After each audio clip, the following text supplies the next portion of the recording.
Okay, good afternoon, folks, and welcome to Smudcast number 873, Nerdrotic and pattern recognition in double quotes, because apparently pattern recognition is a specialized term, even though it already is. Very well, it's a phrase. This is a video by, let me check the full title here. It's from Edgier Than Thou. This came out in May of this year, has about 11,000 views, good for him. And it's only 12 and a half minutes long. Should be totally fine for us to cover for an afternoon. Shouldn't be too hard. I don't think we've ever covered him, but apparently he has covered us. I don't remember on what. I don't remember when, and I don't remember why. We didn't seem to care. We may have listened to him, and then we went, yeah, no biggie. We got other stuff to do. So yeah, I don't know. I heard his name before. I thought his channel was bigger. I actually thought he was the Griffin guy lover, but I was like, oh no, he has a different name. Oh no, because he had the long hair. He had the long hair. I was like, no, that's not him. So yeah, a lot different arguing style there between him. I don't remember this fellow. I don't remember his style. I don't remember how he argues or what he's bringing up. But yeah, looking at Nerdrotic, fine. Let's criticize the critic. That's fine. I like that. Good idea.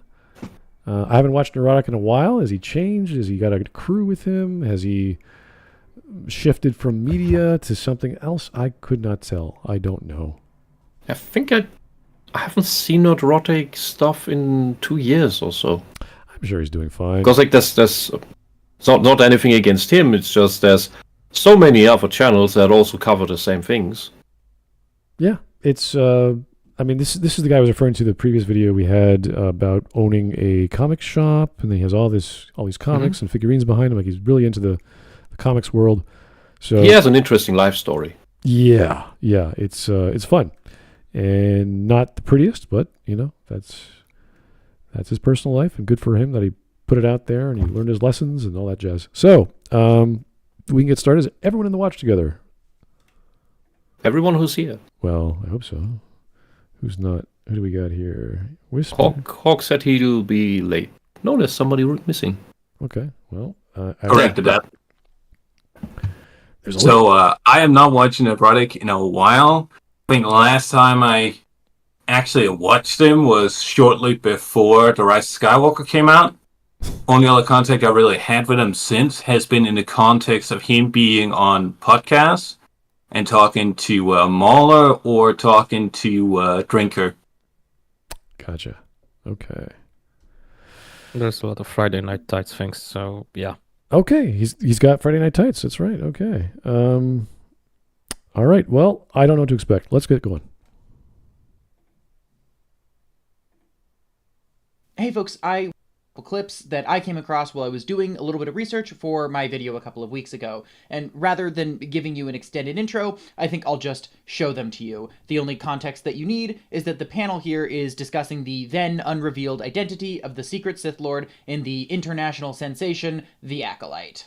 How old is The Acolyte? I can't remember. A few years, I think. Already forgotten, but it feels like yesterday. June 2024. That was the first episode. Okay. Oh, just last year. Yeah, I completely forgot about it. Yeah. Yeah, it feels longer ago, but also just like yesterday, as I said. So why is he bringing up a topic that was covered a year ago by a bunch? I don't know. We'll find out, I guess. Okay. Prepare, Gary. Prepare. But yeah, my prediction, I said it here first. The character that will be revealed. So Chris Gore, which I don't think has anything to do with Nerdrotic, he just pops on wherever he can get an audience. He looks different. He's got a beard there, I guess. I don't know. Yeah, different hair. Yeah, no, he's usually shaven. He does podcasts on X. I've seen those, but he gets invited. He's a big movie buff, so good for him. As Smilo Ren is the mother of the twins, Mother Anasea, who created them, and then a different person in the witch coven or whatever carried them. Okay, so Smilo Ren is the name of the dude in the Acolyte with the helmet, I think, and no one knows. Yeah, with the creepy, quote-unquote creepy, like, smiling helmets. Right, yeah. So no one knows who he is. They're just guessing who this guy could be, right? exactly. Yeah. Okay. soap opera stuff, and they took the Attack on Titan aesthetic that was still popular in those circles at the time to make that. All right. You say Also, that it's time, an it was a year Acolyte. ago. An Acolyte, not a Acolyte. Please, Anyway. English. Yeah, don't expect any good English on any of these streams, no matter who covers it. Don't Here's expect good English from the English. well, sometimes Adolf Klittler. Hey, Adolf, how you doing? Man, I don't mean to sound biased, but it seems the people that lefty retards hate are more interesting than the lefties. Drinker was an action movie extra turned author. Really? Gary sold and did meth with biker gangs. Yeah, and leftists are just pedophile uni dropouts.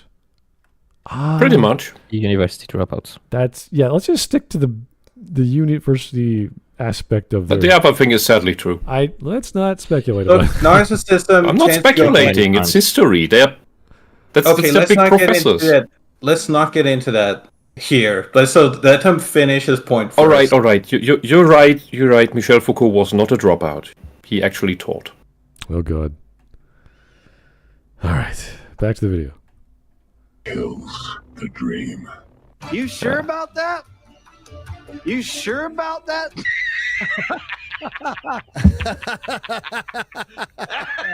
By the way, that line delivery was fucking terrible. But it's obvious it's a woman. It's obvious it's a woman. Yeah. It's so fucking obvious. Why did I show you that? We, of course, can't ignore the fact that I hate you and want to make you suffer, but there's more to it than that. First of all, these guys are wrong. Okay, so their prediction was wrong.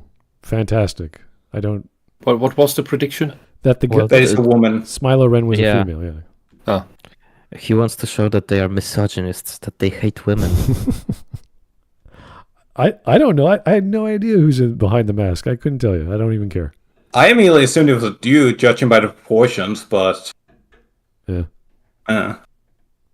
Like, seriously wrong. The stranger was revealed Okay, they have three options. It's a male, it's a female, or it's some kind of robot thing. I don't know. What? How is that hilariously wrong? The thing about this character is even that it's not hard to guess who is he, even though they are trying to in the actual show they are trying to kind of, you could say, hide it, but it's very obvious, and it's sad. Yeah, but this is a coin flip. It's like, oh, they're so hilariously wrong. It's like, okay, is that bad? Like, who cares? Yeah, it's the same as the Birdman editing out, not telling people that what Drinker was saying about Godzilla trailer was actually trailer and not the movie. Oh, jeez. I forgot about Yeah. that. See, I forget about Well, these people. I'm like, who is that? That guy. Never forget that all feminist media, aside from denigrating men, always needs eye candy men. And that's the eye candy man. Yeah. just later to be Khmer, this handsome guy, in what many are calling the most obvious and telegraphed villain reveal of all time. And not only was it obvious, the rationale used by Gary here is transparently wrong. It's not obviously a woman because it is in fact a man. That's not. Do you know that? Did he tell you his pronouns? How? Okay, if someone thinks it's obvious, ask him why. Because they must have some reason. And then Yeah, because how dare you assume his gender? This is after the fact reasoning. It's like, what are you talking about? Like, how do you know? It could have been a female, according to Gary. What did you ask him? Did we know why? Do we know? This is a coin flip. What? And how did it identify? You need to play your ideology straight. How did the character identify? Did you ask the mask thingy its pronouns? No, you didn't. He made a fuck up. He assumed it was a chick, but it was actually a male. Now I'm waiting for him to actually get to the point where he argues why that's like a bad thing. What? It's Like how this is a problem. Inductive logic is not like the end of the world. It's not perfect. It's never going to be perfect. So what? Like, what do you get? What is the point of this? Is what I want to know. He failed on a 50-50 roll and assumed that he had the right choice. Yeah. Wow, eggs on his face. Wow, what you caught it, buddy. You are listening to Gary. You're very attentive. I get it. Man, have I said that yet? I'm sure that there's Yes, with a helmet on his face. commentary here about how the anti-trans movement likes to proclaim. What is that? The anti-trans movement. That's me. Anyone with a brain. That's me. It's me. I'm the fan. The entire movement is Wisp. Is that?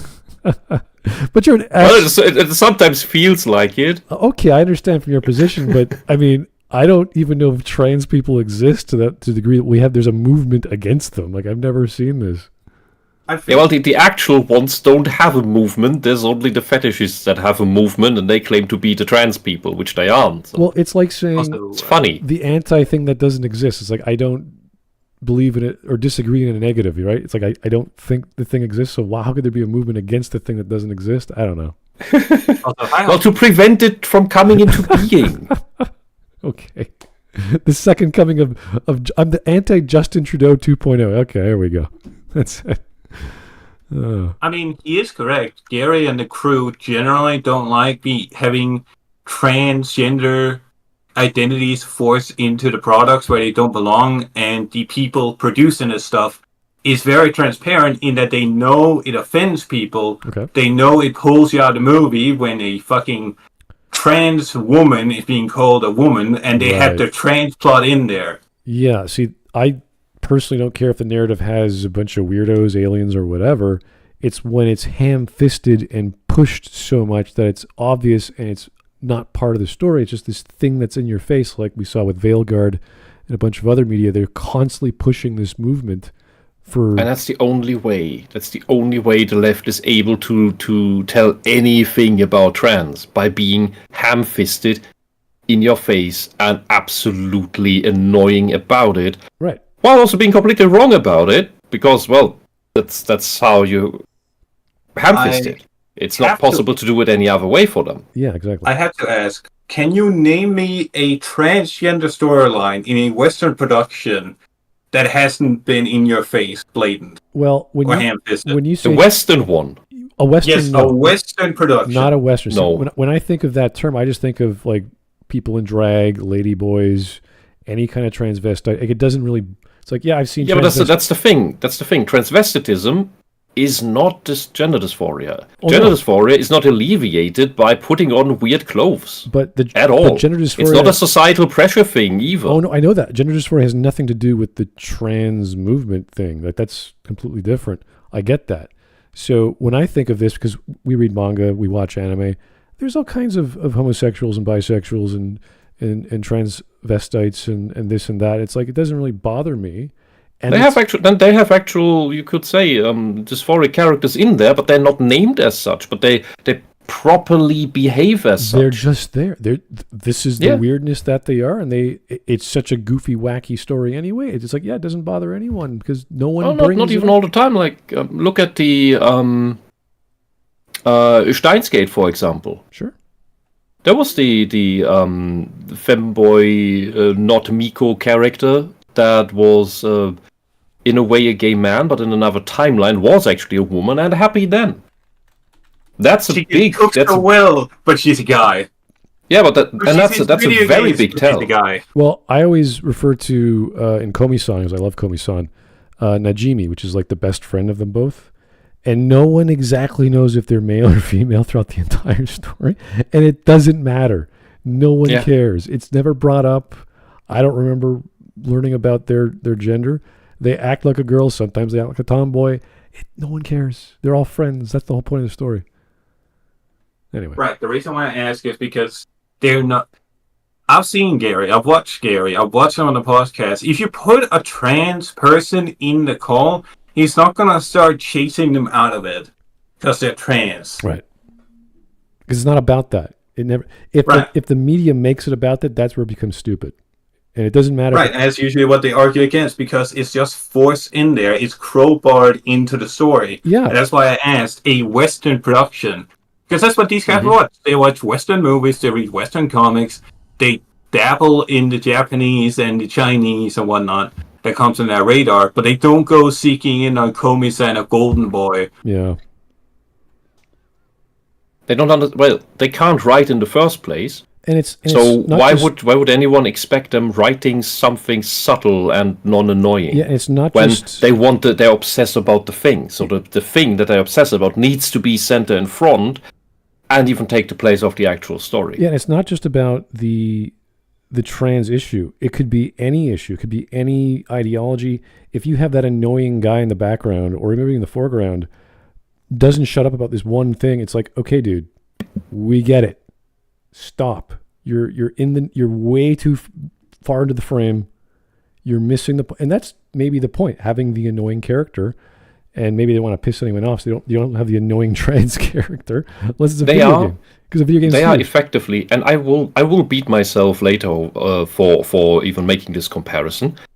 They are like the obsessed autist talking about trains all the time and shoving trains into every single topic and project that the autist is allowed to work in. Yeah. Just that they are not autists, they're just fetishists. All right, let me get to the super chats. We'll continue with the video. Here is Black with a C and then a K, capital Sun for the 2. Thank you, sir. Oh yeah, are you excited for FF Tactics Remaster? Yes, I am. It's one of my favorite games of all time. And as what platform? I don't care. I will buy the platform if I can't. If I don't. I love. Well, my question was on what platform is it going to release? I think PC for sure. Obviously Switch, and I don't know the others, but either way, I'm going to get it. So yeah, it's one of those things. PS5, PS4, Nintendo Switch 2, Xbox Series XS, and PC.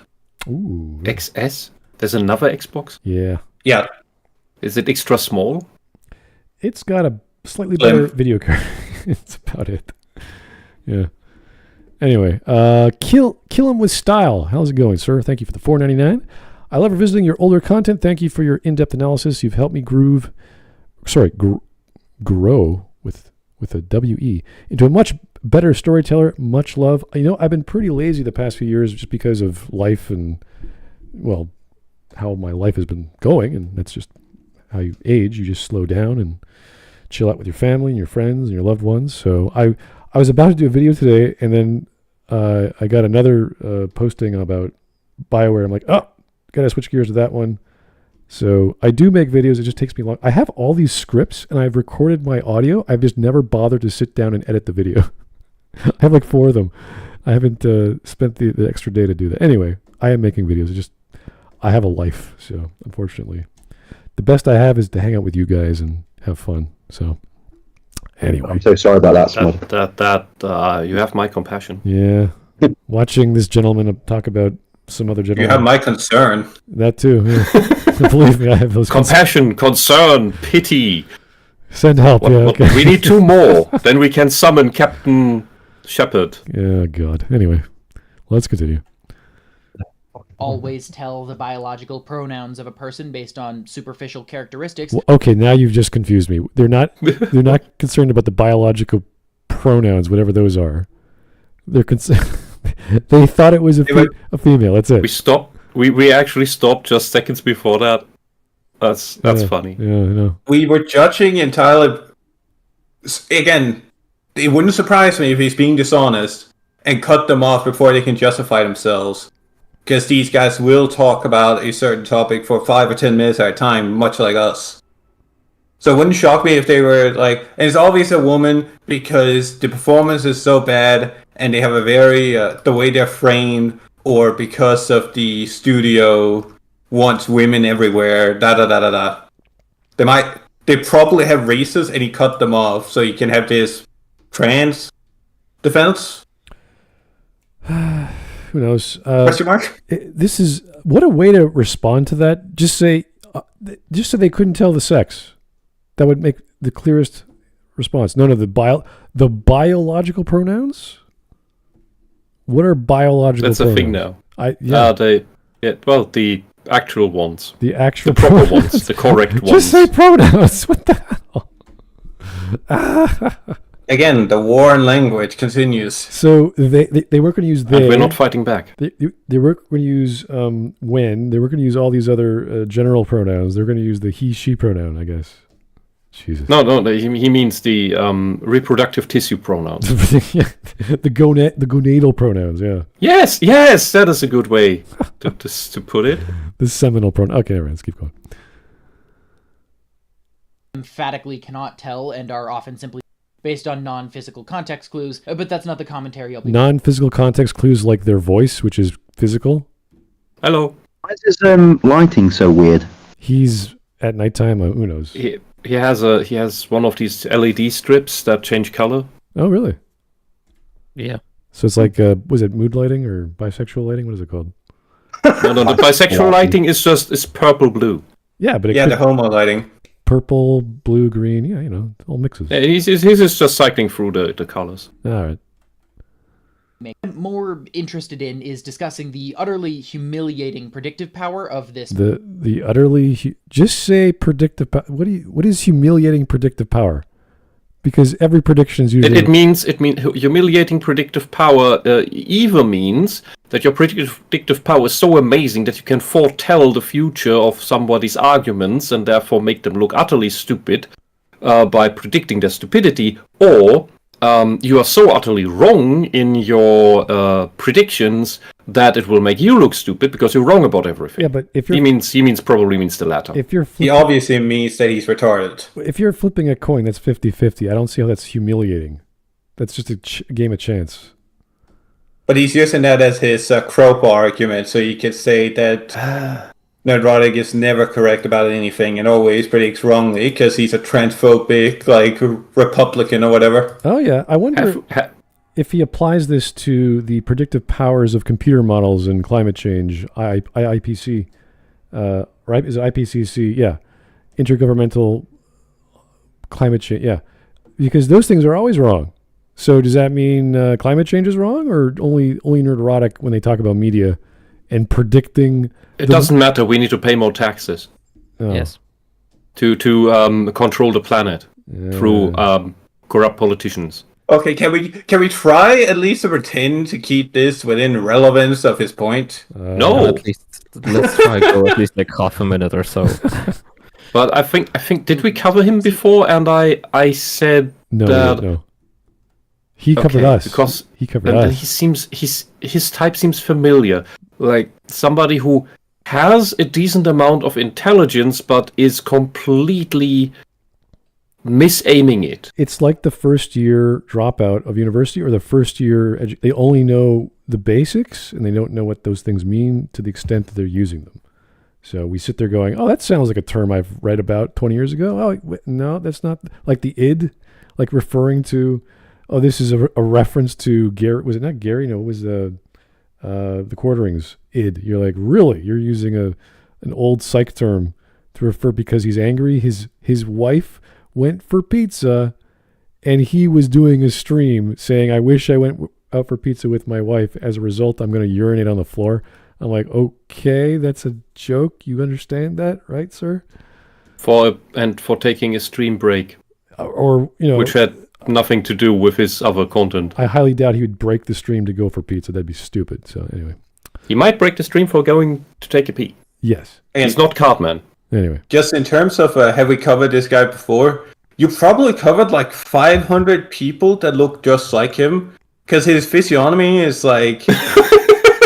No, it's like straight up just your average dropout essayist. It's like white men to spin here. How do you know? Retarded essay. Okay. I was going to say rageaholic, but probably. We were poets and architects. Now we are this. Oh, God. They have tricked our youth into becoming this. Canadians have a hard time getting jobs these days. I don't know if this guy's closer to the north. I don't think that's his fault. Yeah, I know. But he may be a product of the labor shortage, because there are a bunch of other weird people coming into the country who also do a very shitty job at it, and they certainly shit on the floor. Oh, God. He would argue for their case regardless. Anyway. Yeah. Let's continue. I think the implications I showed above, they think Star Wars is woke and has too many girls now. So without a doubt, the left... They didn't actually justify that position in the clip you showed. You'd have to already know who they were to know that they think that it's woke. Yeah, It was like 30 seconds of just guessing stuff and then making a joke and laughing. yeah, and And it's he's not extrapolating that. Because we know the pattern of the woke and woke products. well, it's not Star Wars per se. It's Disney as a whole. So, Yeah.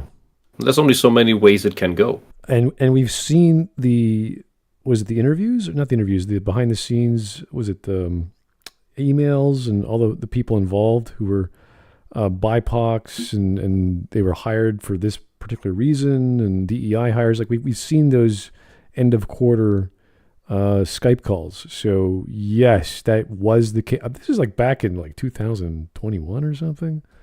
So we've seen them. It's been that way for a while. They're changing gears as a result of regime change in America, but DEI has just been replaced, reformed, renamed. Yeah. Renamed. So, Everybody renames it differently. Yeah, so that's it. It's still around, just not as publicly. It's meant to be everyone's job. It's not meant to be a department. It's meant to be every single person at the company. Yeah. Which was always where they were moving it anyway. Yeah. Now they just have a trigger that pushes it quicker into that. So whenever you do apply for a job, they will ask you all these wonderful voluntary questionnaires. Do you have your little red book with the hammer and sickle on it? Do you? No. Then please go away. You have a list of like ethnic. It's multiple choice. You could choose multiple like white, black, Hispanic, blah blah blah. All the ethnicities. All of them. You just all the ethnicities. Okay. Communists at the Walt Disney Corporation have no choice but to make the villain of their show a pretty lady. But of course, Star Wars has... They're not pretty. Communists don't use pretty ladies. Wait. We've seen that all the time. They're not pretty. They never, ever make women the bad guys in shows. Isn't the Acolyte? They have like a bunch of witches, and then there's like a good Acolyte or a bad Acolyte, and they're sort of like they're sisters, and they were separated. And Both are horrible. I don't know. Both are horrible. There's a lot of women going around, so I'm sure some of them are good and some of them are bad. I don't really... All the witches are evil. Their whole point is that they're going to sacrifice the two kids for their religion. Oh, boy. To send them back into the Force. So, Satanism. Basically. Sure. Like, even the show does this thing where it tries to do the yin and yang bit, where it's like, oh, they brought these two children from the Force without a male, like... They did it without genetics, but then they're going to go back into the Force and become one with the Force, which they call something else, like the Weave or some shit. Like they're in the world of darkness. It's not the Force, it's like the Weave. It does the exact same thing as the Force, but it's different. It requires child sacrifice. Like an Aztec blood ritual. We are the good guys. Was that the chanting when they were saying about... Yes, that's them that's about to sacrifice the children. Oh, okay. Yeah. So it's basically just a standard... It's basically just a standard witch coven. Yeah. Then the Jedi accidentally killed them because they all fused their minds together in the ritual. Accidentally. Literally, it looks like the chick is about to murder the child, so the Jedi walks over and kills her, and then accidentally kills all the witches.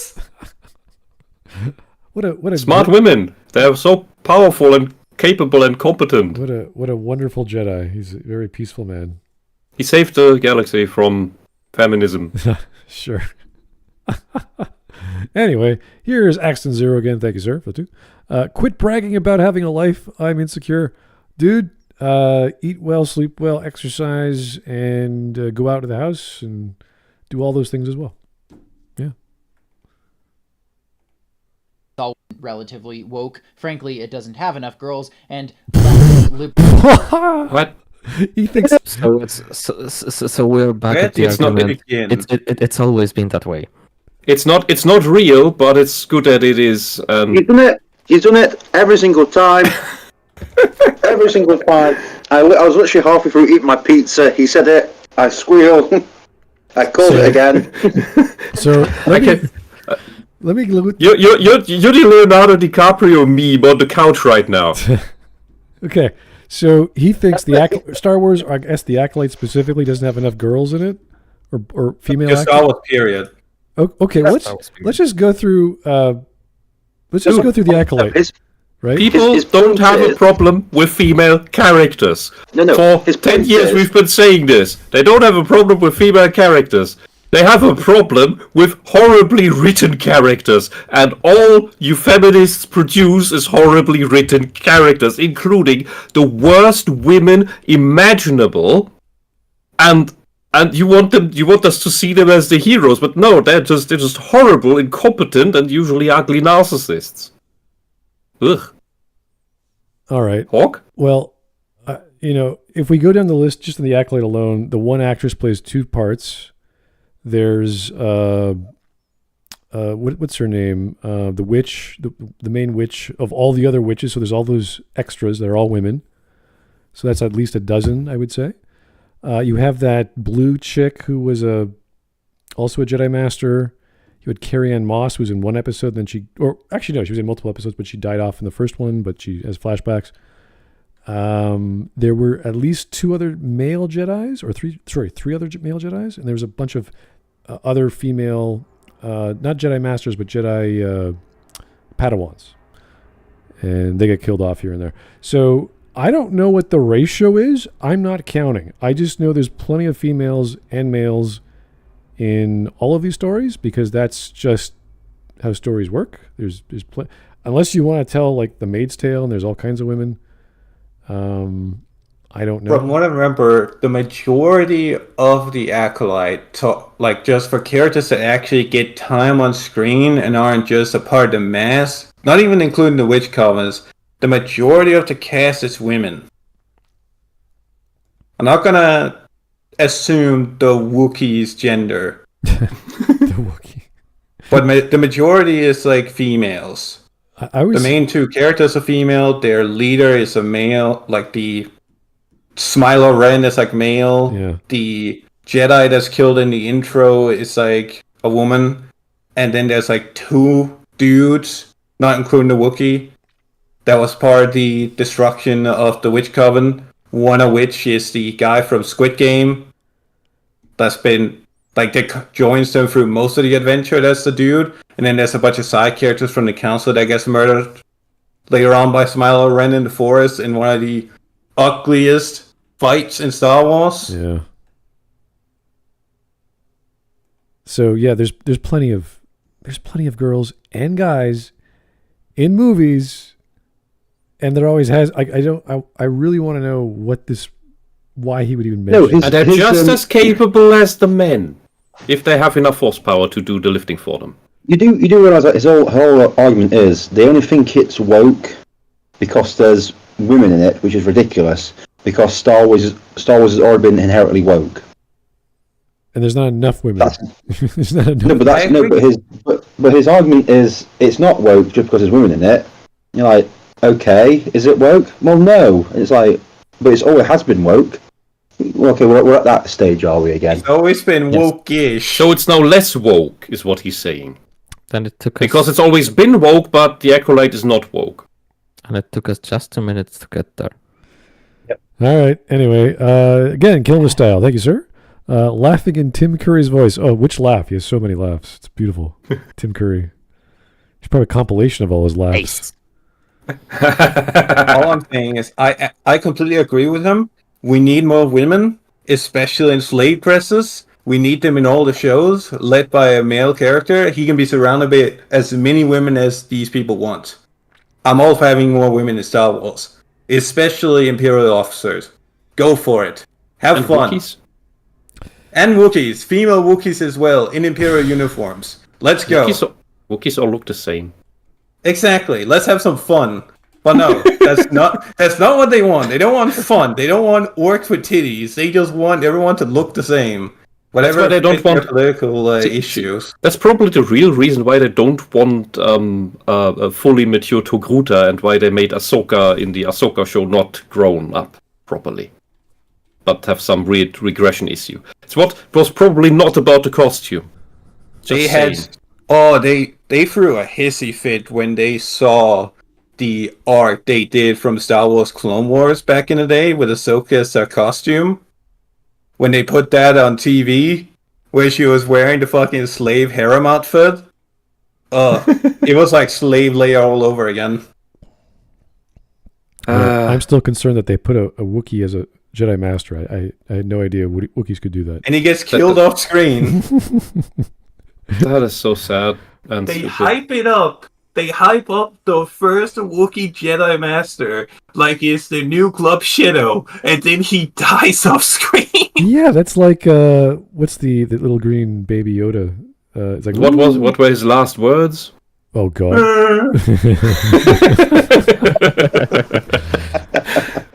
Okay. Anyway, here's one more from Antoxer, and we're gonna keep going.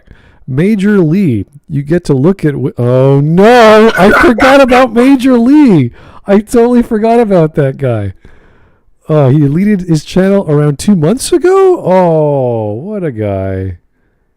What a Really? Yeah. Can you remember those I arguments? thought it was Williams. You get to look at women. Why are you complaining, guys? That's ancient law. That is. Good lord. That Oh was man! TLJ. Hopefully somebody archived all of that because that was history. That's the arguments. I mean, for PFAB is a TLJ. living archive now, isn't it? Well, that thing will go away at some point too. I'm not sure. How do you True, get that? but It's not. people will archive and make compilations of those that live longer than us. It's not. It's not the same as the Wayback Machine. I think you have to do that a little differently to get YouTube clips. But yeah. Anyway, man, I remember that guy. Jesus. Okay. At least Major Lee had some actual presence, unlike the dude who said "toxic brood" that one time. Nobody remembers who the fuck his face was. Just that he said "toxic brood." Oh. Been a while. Well. Okay. The best brood. Corporation is complete political gibberish. Contrary to the... Is it? Is it really? Let's just try that again. But of course, Star Wars has always been relatively woke. Frankly, it doesn't have enough girls, and leftist, liberal, communist corporation is complete political gibberish. No, it's not. Because a corporation is part of the state. And communism wants everything to be part of the state. A corporation is not a company or firm. That's the difference. And it's an important difference. They're state controlled, and that means that it's the same thing as having a commissar put in there by the party. Just that the mechanics of how that is done is a bit different. And now you have HR departments everywhere demanded by the state, which is basically your ideological commissar at this point. Here's the thing, Whisp. It's even worse than that. They have dedicated diversity officers now as mandatory in many companies across the world. Mm-hmm. Mm-hmm. And they're third party. They're not only in the company, but they're hired as a consultant, and they're considered the HR department of a third party company. It's passive-aggressive communism through the back door to look like it's not communism, but capitalism or something, while also being done by the state, which totally makes sense. It's just the same scheme. It just has a different name and just uses the same weapons through other channels. Maybe his definition of or his understanding of corporatism is not allowed. No, he has no understanding of this. He doesn't know what these terms mean. That's why he calls it gibberish, also to deflect that nobody sees that any of this is actually done by his ideology to gain power. While the joke is he calls this political gibberish and then starts the next sentence with the word collectivist. Okay. Starting his own gibberish. 12 seconds of interview footage anti-woke people have watched for The Acolyte, the majority of creative decisions were made based on what the writers thought would be fun or interesting, whether you agree with those decisions or not. But yeah, but they disagree. So what's wrong with that? It's not even that. He didn't even show he didn't show a clip of them saying that it was Disney doing this. He's just using them as a jumping off point to argue that the people that hate The Acolyte don't know that it's a woman writing herself into a story, or playing as the character, being seduced by an evil bad guy. Or knowing that the writer wanted to make the most fun or interesting scene. That's usually not the case with writing. You do the scene to make it make sense or to make it function within the story. If in the case of people with an agenda, they're pushing their agenda, and that's not fun or interesting. That's like this thing from up high they have to keep going with, and they have to keep doing it number one, and then they'll have characterization and plot and whatever else secondary. So I wish it was fun and interesting, and then they could have pushed their agenda like as step 10. that way it was obfuscated and not a big deal, but they put it step 1 or step 2. That's the thing. Politics in and of themselves are usually not fun. Most of the time they aren't. No, they're not. Like ideology in and of itself is not fun. That's no gods or kings, only men isn't fun as a sentence. But if you slap it over Elon Musk, yeah, like sending a rocket into space, that's saw funny. That? I saw it this morning too. That was great.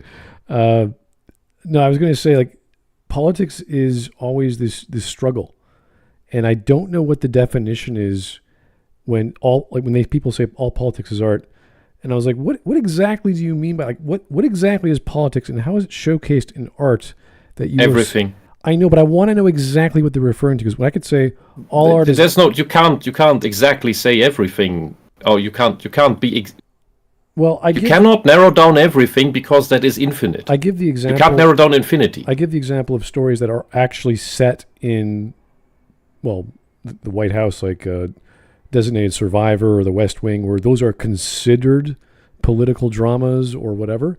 And I watch these shows and I'm like, this isn't legislation. This isn't solving problems. This is a bunch of people in an office talking about how to solve a problem in the office, not how to pass legislation.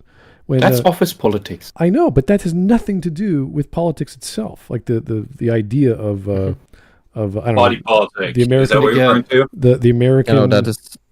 legislature or the Canadian or whatever. Like there's no actual bill passing. There's no arguing. There's no dealing behind the scenes. It's all just, well, I'm a coworker of this guy and he's a lieutenant from the retired Air Force and he's running for office, and I'm like, okay, that's a political drama, really?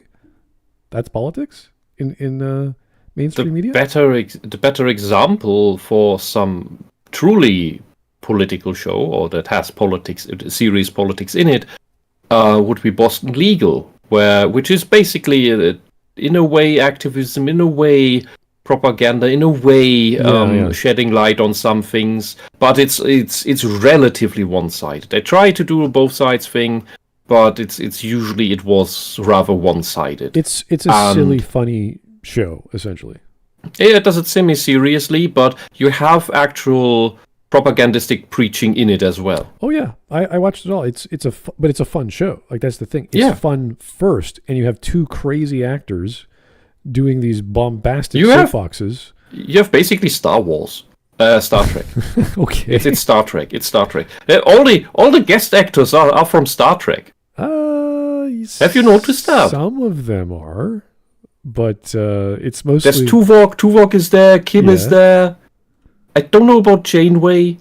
7 of 9 was there too. The Doctor was there. Yeah, no, it turns into Odo is one of the main people in the thing. This is Star Trek. Rene Auberjois. Yeah, no, it's a great show, but it ends up becoming a story about these two guys who are just in their elder years. They're like, yeah, we just want to have a good life, do the right thing, take it easy. And then discover their gayness. They're not gay. They're so not gay. It's hilarious. They love each other so much. Like, but we're not gay. It's great. They closeted homosexuals. Exactly. Always smoking cigars. It's great. Anyway. Ability to account for things like artistic intention, so they default to... Wait a second. So the death of the author, he doesn't agree with? Is that true? So do we just wait for the interview and then watch the media? How does this work, sir? What do you want us to do here? That's great. You are incapable of assuming what the person making the show intends. Yes, because most of the time I have no fucking clue what these people actually want on their shows. Because on the one hand, I'm being told the Jedi are evil, and on the other, I'm being shown witches that are about to kill children for their weird religion. But the Jedi are worse because they're men. Yeah, but think of this logic. I have to wait to listen to the creator, the director, writer, whatever, what they intended to do, and then I will consume the media going, well, now I know what lens to use because this is what the director said, therefore I'll view it that way. Can you imagine going through life waiting to be told how to think first and then going, oh, yes, I agree. Okay. That's what being a tiny child is that never questions the parents. That's well, this is so weird because we just had a Smudcast just last time where death of the author is real and very important. I'm like, I agree with you. We should not worry about what the intention was. We should have the merit of the media speak for itself.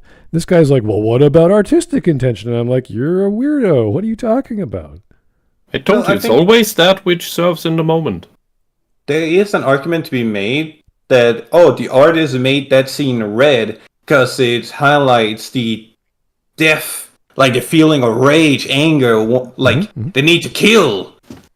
But if that doesn't come across and it just looks like a lamp has like a bad lighting or something, well, yeah, that's your intention versus what people take away from it. Yeah, I've spoken and listened to artists, visual as well as written, and when you there's one guy called Ken Danby who was a representational artist. He did portrait works, he did still life, he did very basically picture perfect paintings in oil, and he painted himself. He did self-portrait, and he has his hand reaching into the foreground, so it's perfectly normal, basically a photograph, right? He just drew himself with his hand, and what he was trying to get was I want to show that I'm putting myself into the picture by reaching into the frame of reality and then pulling it into the frame of the painting. And you sort of got that because his hand was in the foreground. He's reaching out into the space. But I didn't need to hear that from him because he showed it to me so perfectly because he's such a good artist. So that's nice to know. But I would have just said, well, this is a really cool of him stretching out and showing his understanding of perspective. What it means to him is different what it means to me. But now that I know it means that to him, that doesn't change my perspective. It just sort of gives it an extra flavor of, oh, okay, that's where he's coming from. That's not where I'm coming from. So it's exactly the same painting. Nothing's changed except an extra bit of info on how it was made. It's the same with writing, really. I think the problem with all the woke writers is that they have a certain intent of what they want to show, what they want to convey, and then they massively fail at it, and it either just turns into the complete opposite or somewhere in between, flops somewhere in between. And it has nothing to do with their political or whatever they're thinking in their heads. It has everything to do with the art and the skill. Well, the execution fails. Like what I mean is like the Barbie movie that wanted to depict feminism as this awesome great thing and the patriarchy as bad and men as bad, and instead it just showed that, well, the matriarchy is absolutely horrible and the Kens were right all along and were actually victims of narcissistic abuse. You know, it's really not hard to express any ideology through the actions of the characters on the screen or on the page. You just have to know how to write. It's the same with understanding how to make a dessert. Making dessert's hard. You have to know how to keep it not too sweet, how to use your sugar, how to use your cream, and knowing what is exactly. When I say chocolate mousse, what do you guys think? You think of chocolate, and you think of usually too sweet. Well, some French they booze it up. They add too much heavy cream or whatever. But ultimately, chocolate mousse is not mostly chocolate. It's mostly cream. It's mostly whipped cream. And a serial killer. It's mostly air. Yes, but you whip the crap out of it. So 90% of your ingredients is air from cream. And then you add your boozy, chocolatey mix, and you keep going and you folding it in. And then you have if you don't do that, then you're going to have this pot au chocolat or some kind of dense pudding, which is not the intention. You want to make chocolate mousse, and you need to know how to do that. You need to know how to mix. You need to know how to fold. You need to know how to use a double boiler if you want. You could use a stainless steel thing. There's plenty of techniques, but you need to know these things before you start throwing chocolate together and think, oh, I'm going to make the best chocolate. I'm going to lots of chocolate and all kinds of baker's chocolate, 100% bitter. You're like, I always refer to Paul Verhoeven for reference to how you can be a great artist but an awful writer. Oh, Verhoeven is the exceptional failing at what he wants to convey, and so spectacularly that he makes something amazing anyway. he Well, in knows his spite of it. weaknesses and leaves the writing to someone else, and the person that does the writing for his movies makes more interesting movies than he could ever come up with. See, that sounds like what Probably. JJ should do when he writes a script. Oh, yeah. He hires a ghostwriter. He tells the ghostwriter, I want these scenes, make them connect and make them sound good and you know, whatever dialogue you want. Yeah, that's it. His cinematography is great. The cinematography of Rian Johnson is also great. Exactly. But he sucks at everything else. You need to It's decent. use your skills at what, like, if you are an amazing artist. I know a buddy of mine growing up, amazing artist, not shy, but just so introverted that he would just sit there and not say anything. And you have to approach him and say, hey, how's it going? Like, you have to get the ball rolling. And he will open up just very calmly, normal sounding guy. That's just how he is. Because in his mind, he could perceive everything he wanted to. He could just draw whatever he felt. It just took him the extra 20 minutes. He could draw anything he wanted. So he was constantly visualizing things, and that's how he thought. So if that is your strength, and that's how your brain operates, it's going to be very hard to go from visual to audio just because it's a human. Everyone talks. Everyone knows that. It's like, no, everyone has their own brain chemistry and their own way of thinking and expressing themselves. And if your skill is in doing screenplays and not dialogue, write your 20-page screenplay for one scene or whatever it is. So anyway, we're way off topic. Let's get back to coming back to the pattern recognition. I hope. Yeah, we have pattern recognition. Yeah. Basic word association. Disney equals woke, strong women equals woke, therefore, secret strong person in a Disney show must be a woman. It's really a winning formula. But the common defense for this silly sort of logic is that they're not hastily throwing together the vague outlines of concepts they haven't bothered to understand. Oh, you mean like the second sister in the other Star Wars game? You mean like, was it Disney Plus on Amazon Prime? I think sorry, not Disney Plus. The Last of Us 2 on Amazon Prime. Strong women. Did you see I didn't see the show, but I saw. You mean trunk arms? I saw I saw her bodysuit for her muscles. I'm like, that is so fake because the girl is thin. The girl is a better model for Ellie than the chick they got for Ellie. Yes, it's hilarious. I'm like, this girl's perfect for Ellie. That is something you sometimes see that when the woke takes over a franchise, that they try to flip around the good and the bad characters. I was laughing. The character that everybody hates now looks more like Ellie, while Ellie, the character that people liked, now looks like a goblin. Right, because the idea was they were going to hire either the model they based the body off, which is the most basic thing to do, just hire the person who looks like the person that you base the 3D version of off.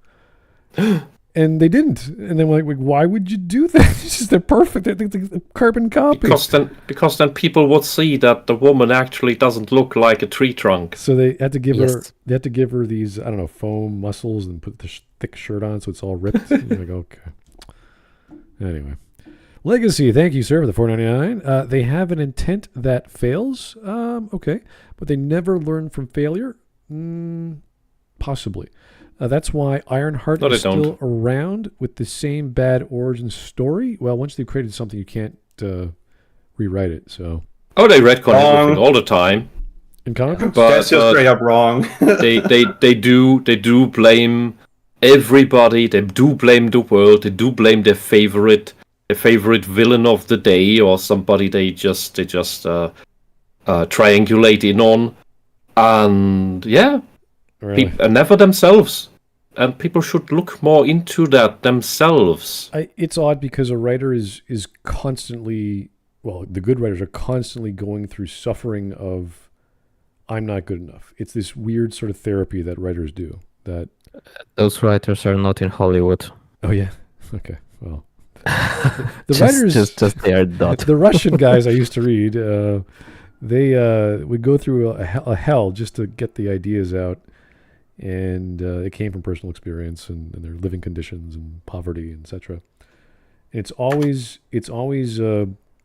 bouts of not fanaticism, revelation, and boredom. It's always those two extremes. It's kind of like driving a race car. You're either full blast on the pedal, or you're hitting the brake full blast. Like it's just constant boom, boom, full gear, or brake. So that's writing. At least it used to be writing. And that's why I say, or other writers have say, stop when you're hot. Because when you're hot, you're going full blast. You have to slow down. And all the creativity comes from boredom. Because that's the motivation you've got. Anyway. 3 minutes. We are having a good time. Trying to have more fun than the ideas this gentleman is bringing us. But that's okay. Recognizing a pattern. Hollywood, as a monolithic entity, has repeatedly and consistently made aesthetically progressive creative decisions, and those creative decisions consistently correlate with poor quality and financial failure. The nerdy boys are... They generally do, yeah, so far. I mean... I'm not sure whether he's talking sarcastically right now, with the monolithic entity. The thing that he's doing now is he is explaining the common defense. I don't know about the monolithic entity of Hollywood, but you could say certain studios or like Paramount's like that. Are simply recognizing this pattern and making predictions based off of it. Big franchises are all like that. They're embarrassingly wrong this time, but they're right most of the time, and that would be. So they're embarrassing. They're embarrassing. Again, they failed a 50-50 coin toss. Yeah, and now they're right most of the time. So your problem is they're flawed, but just not most of the time. Okay, that's weird. No, he argues that they're embarrassingly wrong with the benefit of hindsight, like a year later, based on episode 5. When they were arguing from a snippet of bad dialogue. But 51% of the time, they're great. It's like, okay. I like the 51% odds better than the one time they were wrong, sir. I don't know what the problem is. If it weren't a terrible argument, because if you pay... Let's try that sentence. Please double check your script. Holy shit. Let's read that sentence one more time, guys. Making predictions based off of it. Sure, they were embarrassingly wrong this time, but they're right most of the time. And that would be a fantastic argument if it weren't a terrible argument. That would be a fantastic argument if it weren't a terrible argument. You're not clever. This isn't clever. This is stupid. You would be smart if you weren't stupid. You would be tall if you weren't short, etc., right? Poetry. Wisdom has ever chased you, but you were always faster. Classic. Why would you even write that? Like, come on, sir. Do you even understand the words you're saying? I know why he wrote that. He is trying to portray himself as more intelligent and failing miserably. He thinks it's witty to say this. Okay, fine. He's definitely trying to be witty. Because if any attention to the predictions these people like to make, you quickly realize that the anti-woke belief... They're guessing. Is that some horrific... Like, what... If I watch Maggie Mae Fish, and she predicts that Kamala Harris is going to win the election, and she's wrong, I'm like... No shit, she predicted Kamala Harris was going to win. All the lefties predicted that their guy was going to win. It doesn't... Like, who cares? It's not that they're bad at predicting. Smart, what he's doing is what I call, for lack of a better term, maybe there is one that I'm not aware of, what I call the part-whole fallacy, which he is using actively, which is if an exception is wrong, then the whole thing is wrong. Oh, if the whole thing is different, then the exception doesn't count. And it flips between whatever suits best. The general term that's used for that is cherry picking, like on either side. Or cherry picking of the bad. Yeah, but it's not just cherry picking. It's specifically saying, oh, you in your predictions of the pattern that is definitely there, because that's what we're doing, but we're trying to obfuscate our actions, our plan, our ideology, that what you have spotted, you have been wrong in predicting it once, therefore all your predictions are wrong, and you are wrong about our ideology wholesale. Yeah. So you are dumb, and you need to shut up, and you should feel bad, go away, of yourself so that we can keep on doing the exact thing that you generally point out and generally are correct about. Yeah. But hey, this one time you were wrong in your prediction. What you're talking about is like the first sin or the mortal sin. They like to use that a lot. Well, if you're talking about a corollary to a no true Scotsman, it's kind of like the opposite of that. It's like a division of that. So there's a composition argument that says, if this part of it is right or wrong, the rest of it is right or wrong, or good or bad, or whatever. Oh. Even if it's like 1%. Jameson said it in the chat too. Thank you for that term. Oh, you said a composition argument? There you go. Yeah, fair enough. I was like, that sounds like a no true Scotsman, but so it's not. Yeah. So it's not explicitly stated that way, but it's the strategy of attack that he's using. Almost entirely on guesswork and survivorship bias. Survivorship bias. How does that factor in? Where is the? He should flash a picture of the aircraft being shot. If he's going to use terms like survivorship bias. I want. Because otherwise, I'm going to assume he doesn't understand what the fuck that term means. Yeah, I want to know. If they use these terms, I want them to explain. Like, if they have these, I don't know, maybe they just learned them that week at school, and they're like, "Oh, this is a thing, cool." And you're like, "Okay, cool." It's like people using semicolons, and you ask them what a semicolon does, and they just stare at you. Oh yeah, yeah. I got taught by my English teachers when I was using grammar incorrectly. It's a very simple fix. They say, "No, this is the word than with an A. This is the word than with an E, and this is why we use it this way. And one's based off time, one's based on comparison." Like, oh, thank you. Same with comma splices. Semicolon. And why you put an apostrophe here and not there. Yeah. Anyway. The general fan strategy is to take the anti-fan. What is an anti-fan? What does that mean? Do you think these guys aren't fans of Star Wars? Do you think they just bought all this paraphernalia for fun?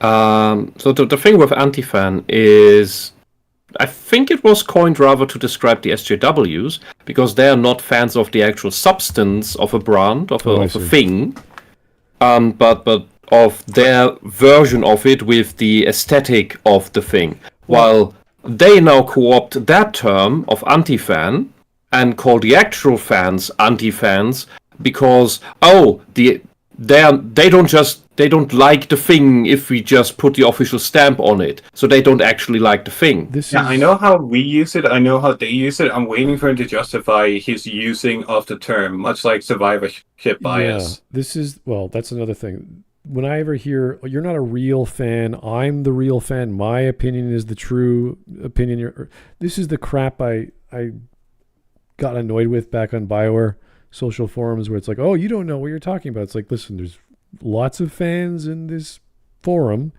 We are all here because we all paid for the game, and that's how we logged in with their ISBN number. That's how we are able to talk.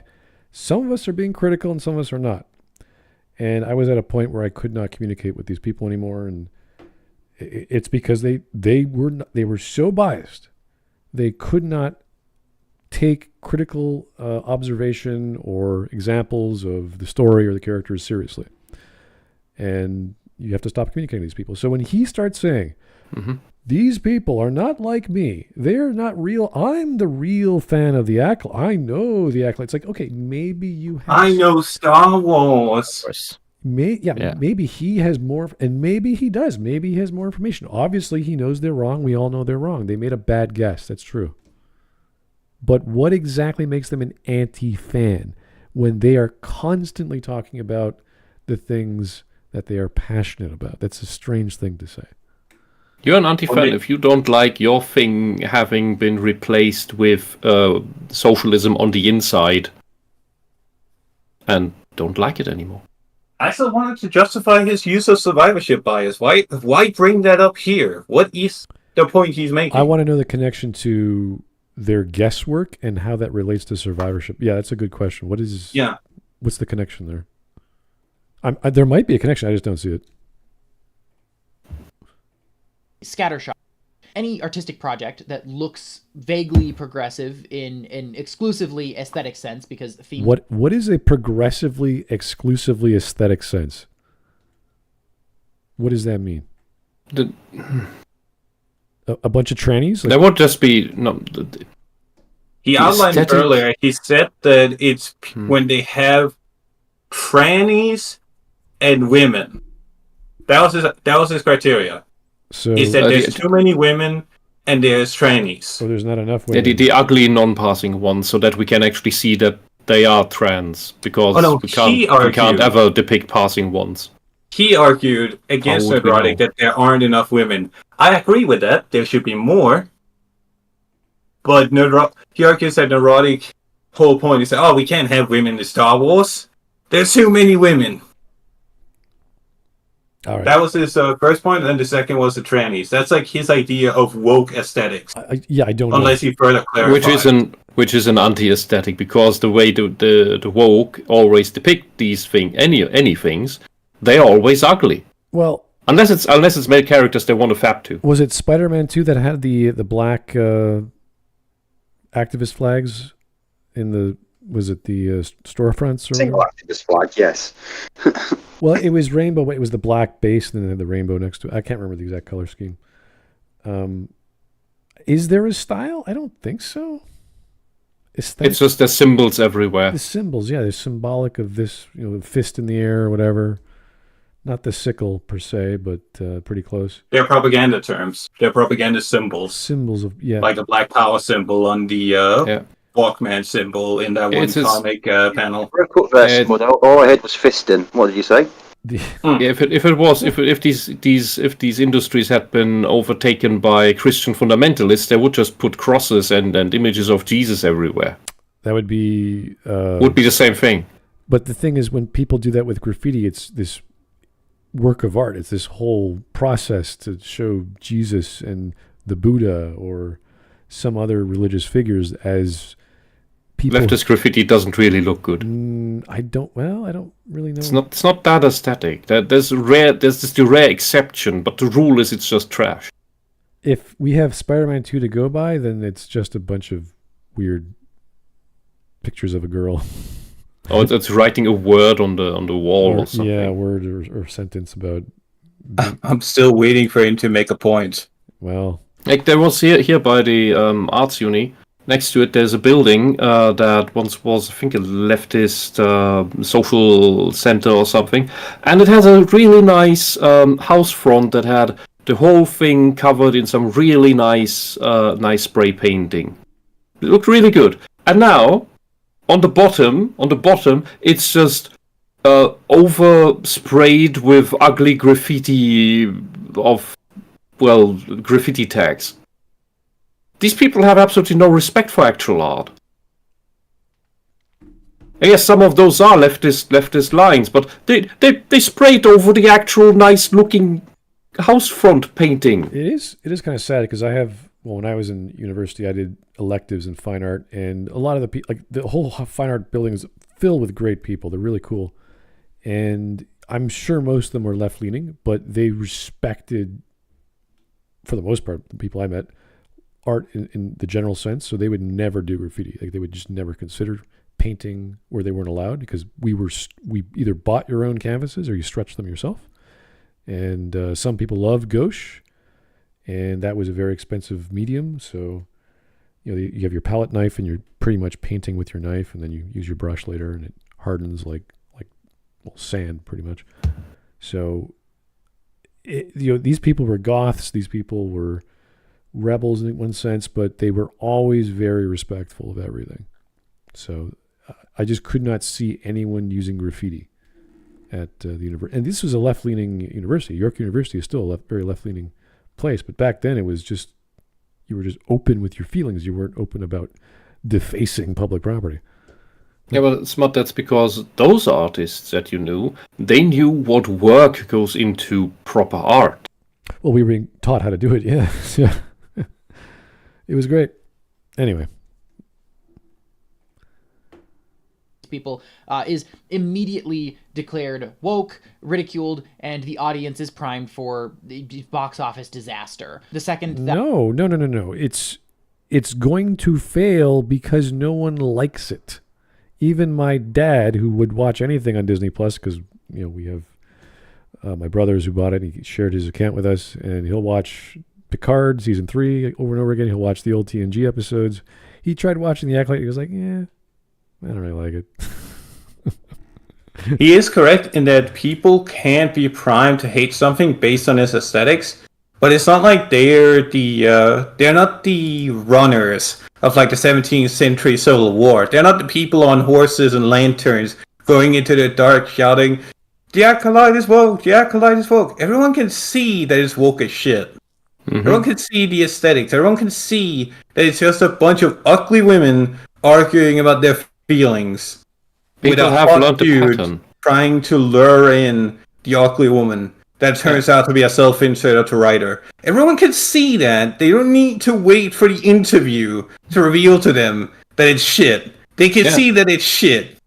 And people have learned enough of the pattern to recognize it very early on to know to not waste their time with it, because we are only here for a very, very short amount of time perceiving the world, and we don't necessarily want to do that, spend their time filling it with this garbage. It's better to just sit down and do nothing than watch the Acolyte. Well, the flip side, and that's what people do. The idea is that he's saying is that all these right-wing leaning YouTube media critics are influencing every Star Wars watcher out there to not watch. Well, it's because that's what they try to do. That's what they try to do all the time. So they project again and think like the opposition is doing that, and nobody actually thinks for themselves.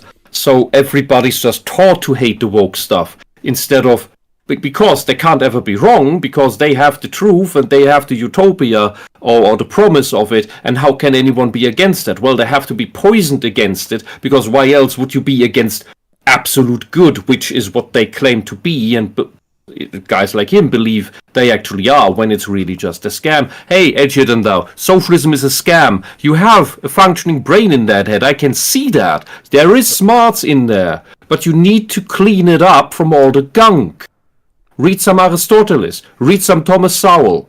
That's two ends of the spectrum. Read the Tao Te Ching. That's some priming. That's some grounding in something.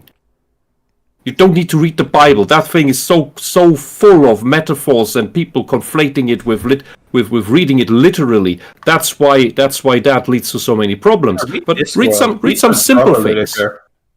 What? Read some proper literature. Read Discworld. Yeah.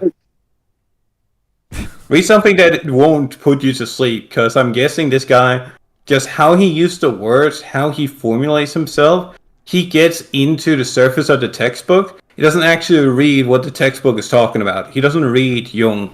He doesn't read Karl Marx. He doesn't read any of it. Well, no, wait, actually, he might have read Karl Marx's Little Red Book. I won't discount him on that, but that thing was marketed towards a short read. Look, the thing is, if you read Terry Pratchett and you read his third book, Equal Rights, he would say, oh, that's totally woke and progressive because it puts women on an equal footing with men, but it's also not woke enough because it still only puts them as equals. Because that's still 90s culture, where we were actually getting rid of all the inequalities and prejudices, and that means the left wasn't needed anymore. Well, recommending Aristotle is always a hard sell, even the politics, which is a little easier to read than his other stuff. So I'd say that's the thing I always recommend, because that's a very, very simple read and not very long, and a very good starting point, because it's very, very well sorted and logical. Yes, I agree, but it's just not like, you're jumping at least 4 years after philosophy intro, so it's possible. Yeah, but look, the thing is, Socrates didn't write that much down, and in order to read Socrates, you have to read Plato, which is full of nonsense. And that is why I say Aristotle. Okay. Read Plato after Aristotle. We can actually take the time to tell most people, do it in an order that helps you prime your thinking in a clean way, in a straight and logical way, and then some mad people among us, some mad adventurers of us, can actually go the hard gauntlet of trying to reinvent the wheel just to check whether wheels work the way we think they do, and go through it chronologically. Meaning Aristotle's the harder read, but if you could get through that, Plato's easier, and you'll understand him like he's a child. Like, oh wow, look at that, Plato. Man, if you want to give this guy an actual reading list, at least give him something that might change his mind. Which is why I say Aristotle. Yeah, that would change your mind. But the thing. It's not going to change his mind. He's not going to give it the time of day.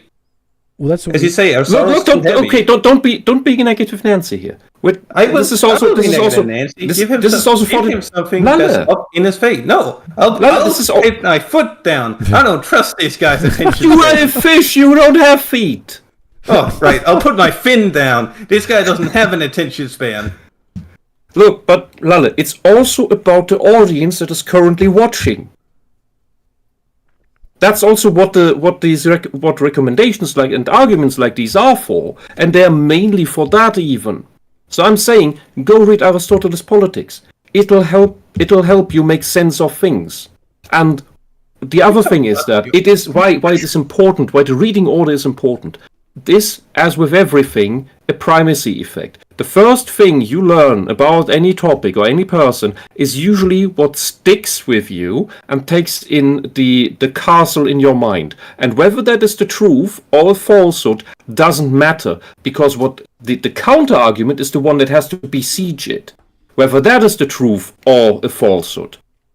And you rather have a better thing in there. And that the problem is that we have to trust other people on what is the good thing we should put in the castle, because beforehand we don't know.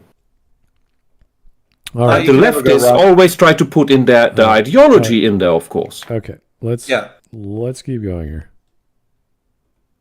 To be a smashing success, the previous statements are papered over, ignored, or what's the smashing success of Star Wars in the past few years? Let's let him finish his thought. Okay. See if he follows up with any examples. Suddenly recontextualized. I'm going to focus primarily on Nerdrotic in this video because he's... No, didn't give an example. Can anyone state a Star Wars success story in the past, 4 or 5 years?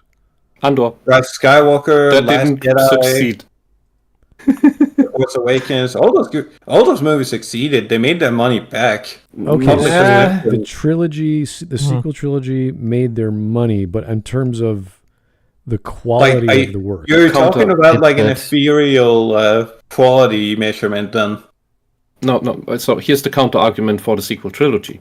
Yes, they made their money back, but there was a constant decline between the profits they made, a steep cliff down.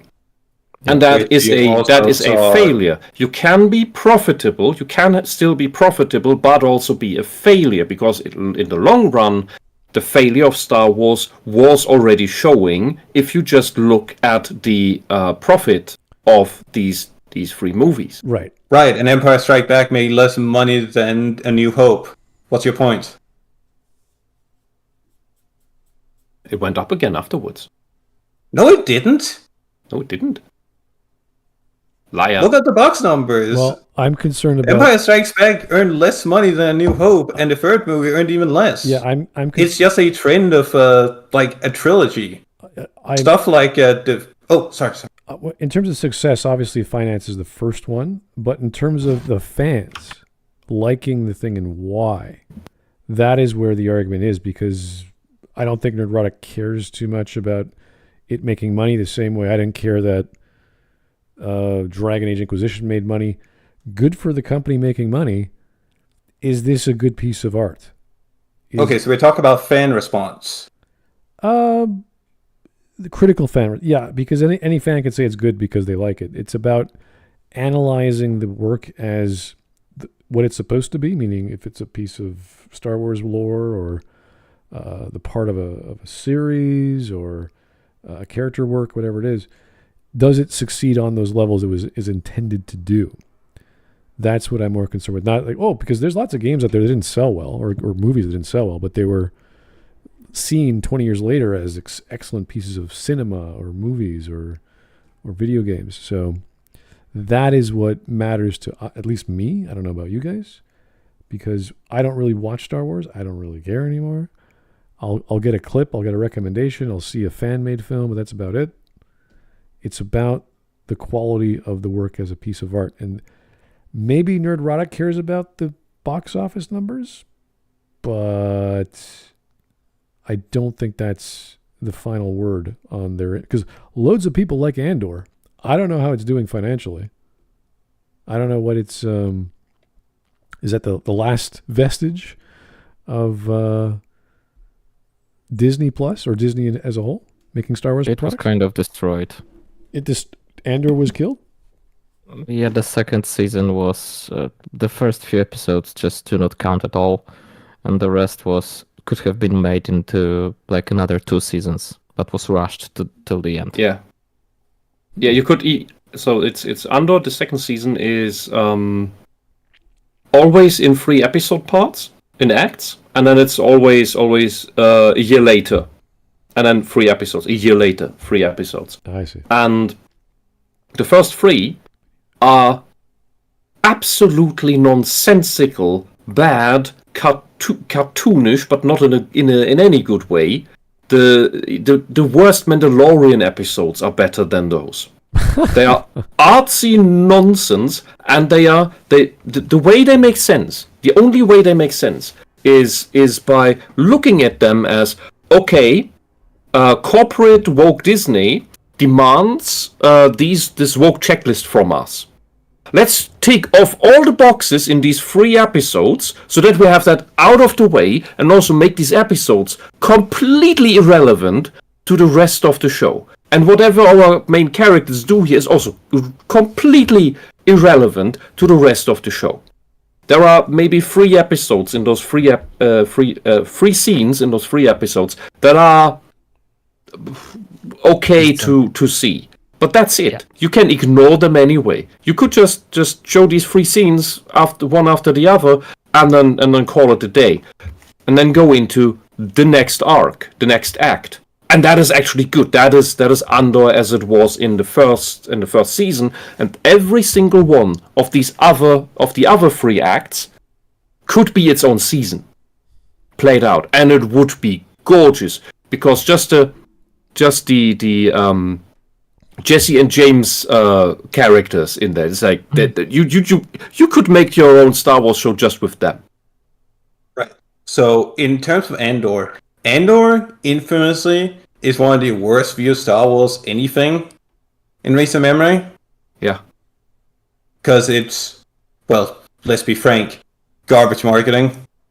I think deliberately so, because everything else they shield like hell. And also, there is very little goodwill left, so only people who actually seek it out watch it. Yeah, that's why I had to be convinced to give Star Wars already another chance. That's what I said before about pattern recognition. The pattern of Star Wars, Disney Star Wars, was already so damaged that anything being Disney Star Wars already meant I'm not gonna give it the time of day to even check it out. Right. But Andor, even after the good press, didn't make back the numbers. Mm-hmm. Well, because people still have to be convinced of it. I regularly, for example, if I'm at the comic, spend a day at the comic shop, talk with people. Somehow it gets to Star Wars, and people miss the old stuff. And you tell them, hey, give Andor a chance. Go watch it. It feels like the original trilogy. Go watch that. And then imagine if that's an awful selling point. I'm sorry. That's your problem. And no, that's a terrible selling point and disingenuous. It works. Yeah, that's your problem. All right. Let's look, Lionel. What do people want from Star Wars? Okay. I don't think it's a good idea to start arguing that tricking people into watching a show is fine because it works. No, but there's also something about that it does compared to Disney Star Wars, and to some degree to the prequel trilogy. Andor feels more like the original trilogy, like the atmosphere of it. Not the goofiness, but the atmosphere. It's exactly the same happened in Hawk, We you're cannot really quiet. understand what you're saying. Da, da, da, da, da. Quiet. There you are. There you go. Can no one hear me then? Yeah, we. Right. Yeah, tricking people into watching something is exactly what The Last of Us did with episode 3, where they tricked people into watching a gay romance. Well, look, I don't think I'm tricking people into that. It's the thing that people come back from with All right. Andor. Okay. It feels We like have- proper Star We Wars. have meandered a bit too far. Let's get back to the topic of pattern recognition, which we still don't have an argument from this gentleman yet. I'll generally be using other content farm channels in Gary's orbit as interchangeable with one another, which, if that bothers you, I would advise you to consider becoming a fan of creators who aren't carbon copies of one another in... You are a carbon copy of everyone else that's been covered on this channel. I hope he shows Ryan Kino. He is completely different than the rest of an FNT. Oh, yeah. I'm also going to be moving forward with the mantra, go woke, go broke, in mind. The people I'm discussing transparently believe, or at least claim to believe, this mantra represents reality in some way. So if they declare a project to be aligning with wokeness, unless stated otherwise, they're predicting failure. Didn't they cancel the Acolyte Yes, and a bunch of other Disney Star Wars properties? yes, And weren't they considered woke in some capacity? correct. Okay. We have these adages for a reason.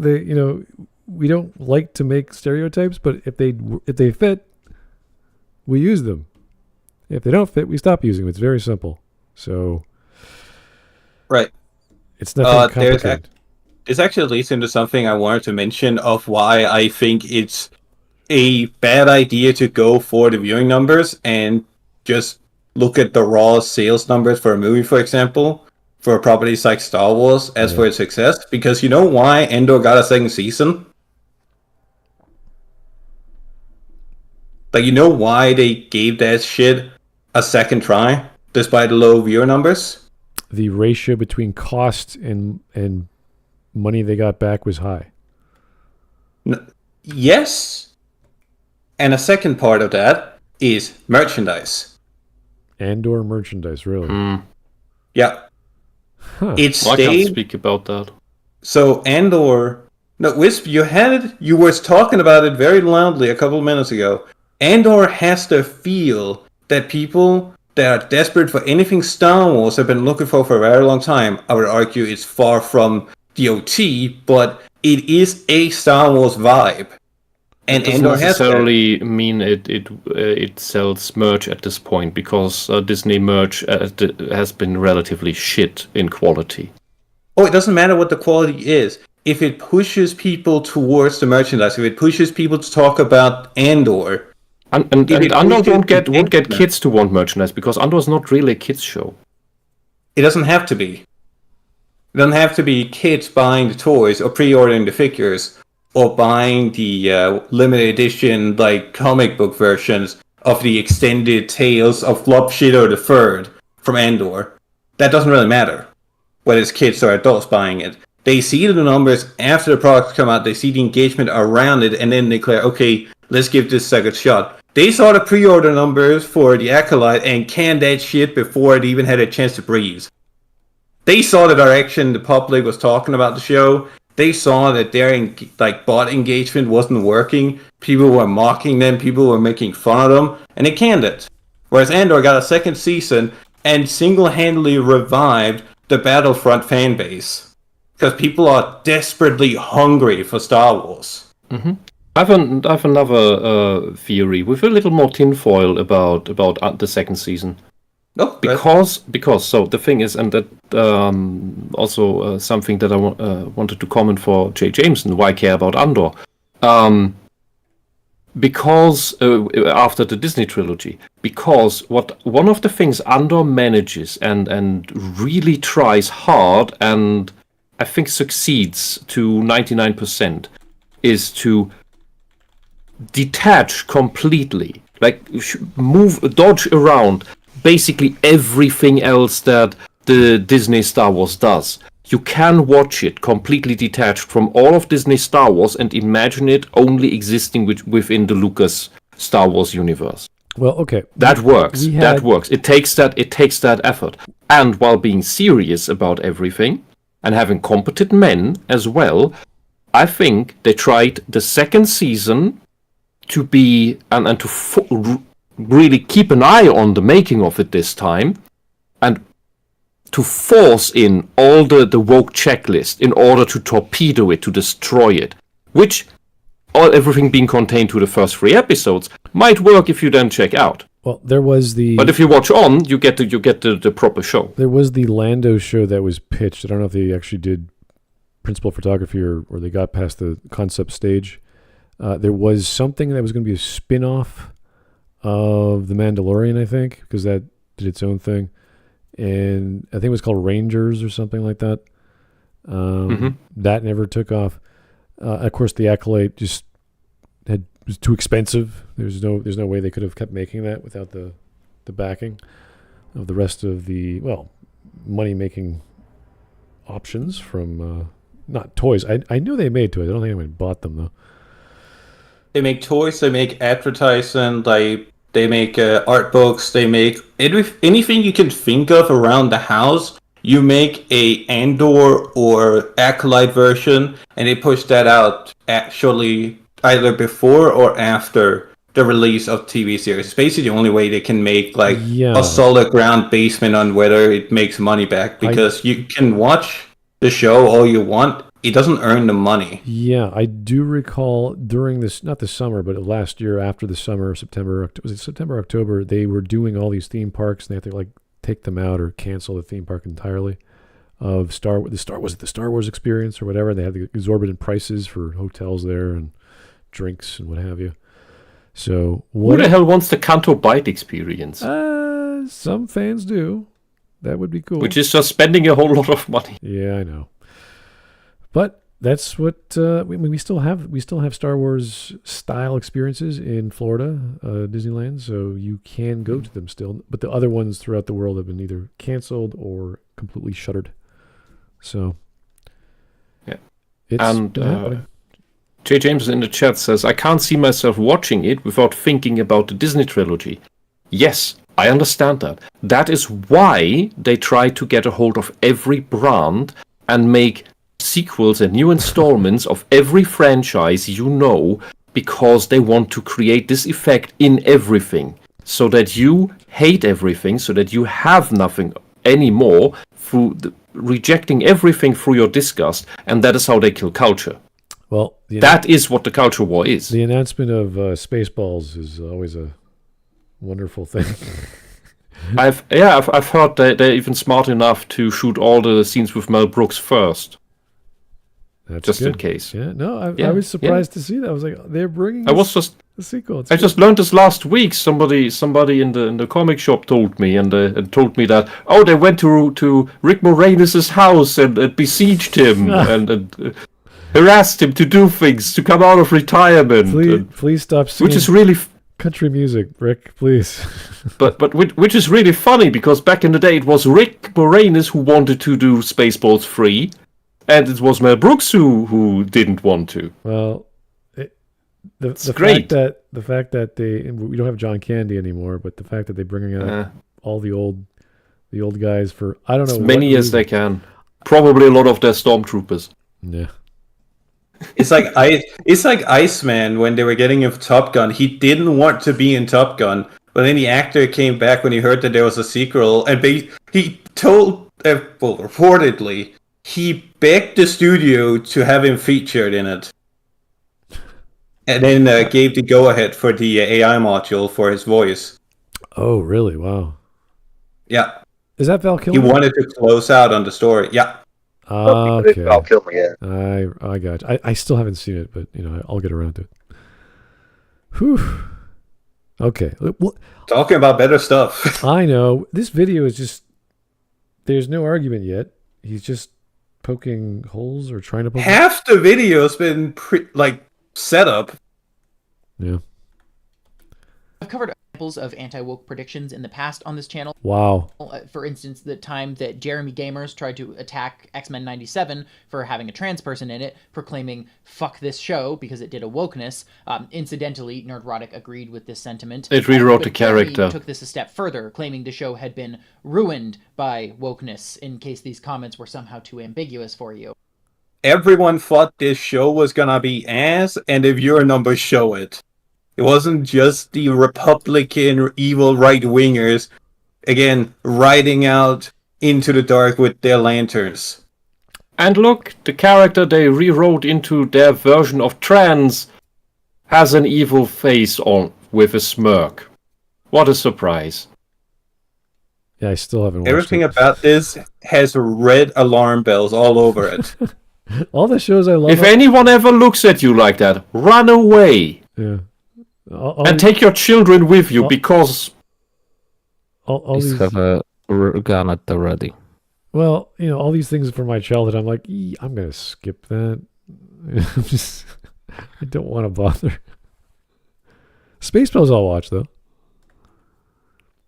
The point too much because I've already discussed this in 2 separate videos in the past, but suffice it to say, Geeks Gamers, and by extension Nerdrotic, were flagrantly mistaken in their predictions here. X-Men 97 Really?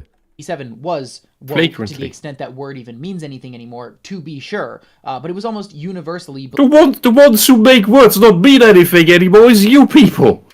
That's literally all you do. That's what all the newspeak is about. And all the redefinitions, all the social, what's it called? Social studies gobbledygook. That's all you do. That's your fault. You are Babel. You're Babylon. You started this war. Beloved by those who watched it, beloved by those who watched it, including the anti-wokes themselves. Check off another failed prediction. Actually, check off 2, because as I discussed in those videos, Jeremy also tried to suggest I'm not understanding this at all. So they're predicting shows will get canceled? Is that it? No, they're predicting that this show's gonna be ass. Smad. Which they are. He will talk about Fallout in a second. Oh my boy. God. Can I just tag out? Can I just walk out? No. I don't want to hear this motherfucker talk about You're Fallout. a fish, you can't walk. I'll swim away, okay? You're not Darwin. Aye. Fallout was a terrible woke project because it was full of brown people, and, well... What? I mean, he's right. It was woke as shit, but it wasn't because of the brownies. The brown people? Who said that? You will never find a racist like a leftist person. How about the lore destruction and rewriting and the retcons and all this stupid cinematography and the plot armor for every main character? Fucking annihilated Shady Sands before Fallout New Vegas takes place. Yeah, you're going to imagine what they're going to do with Fallout New Vegas next season. Like, I'm still shocked over the last episode. I might actually finish my... See, that's I mentioned before. I have all these videos I just stopped making. I wrote my entire script, recorded all the audio from the last episode of my analysis of Fallout TV show because I was so depressed putting it together. I'm like, I can't believe this is so bad. And then I found out they made a new season. I'm like, all right, well, I got to finish this. I just don't know when. And I feel like redoing it because I got to either rejig it or give it a second chance. Maybe there's something there. I don't know. It's one of those darlings that you go, I don't want it to change in my mind. I want... Star Wars was ruined. Fine. It's a big, big thing that everyone knows. But Fallout New Vegas, that was like... How did they make that game? It's like Dragon Age 2 to Hawk. It's... Was it 16 months? They threw that thing together? Yeah, 16 months of just craziness. Of just psychopaths going, put this in there, put this character, no, this, and just the character, they managed to do very good dialogue. Plot was trash. Mm-hmm. Fighting game, or whatever you want to call the combat, was kind of, not the greatest experience. Reused assets, fine, but... But Smut, when you press the button, something awesome happened. At least it came out in the time frame they gave it, right? Compared to... Fallout has always been silly. Fallout has always been silly. There are definitely some ironic dark humor in Fallout for sure. Yeah, I'll give it that, but not to the context of breaking lore and having this is where pop off.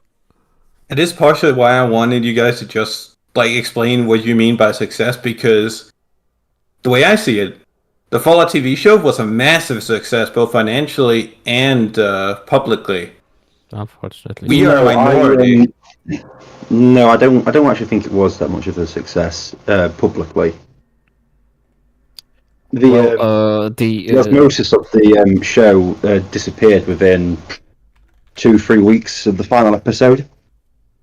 That is kind of true, but all the people that I've talked about the show with, well, they had nothing but praise for it. So people like Brandon Harris. One of the best things you can do to see if someone enjoys a show is what happened in between the first and last episode. Yeah, that's a good way to go about it. I mean, the long term. What the usual? Sorry, didn't mean to interrupt you there. Go on. Okay. Well, the long-term success, I feel like, is a different can of worms, at least to me. Because at least short-term wise, it was definitely a success. It sold its tabletop models. It sold Fallout 4 copies. People were replaying New Vegas following the show. And layman's, I say relative layman's at least, in movies like Brandon Herrera, the AK guy, was praising the show. Like when people and even Drinker was batting for the show. Like clearly, if you're not in the trenches, if you don't already know to see the message, if you aren't already in the trenches of East or West Coast, the issues of the show are not going to be immediate. Right now at least, I don't think we can prove whether or have any guarantees whether season 2 is going to be successful or not. My guess would be it's going to be a much lower return on investment. Yeah.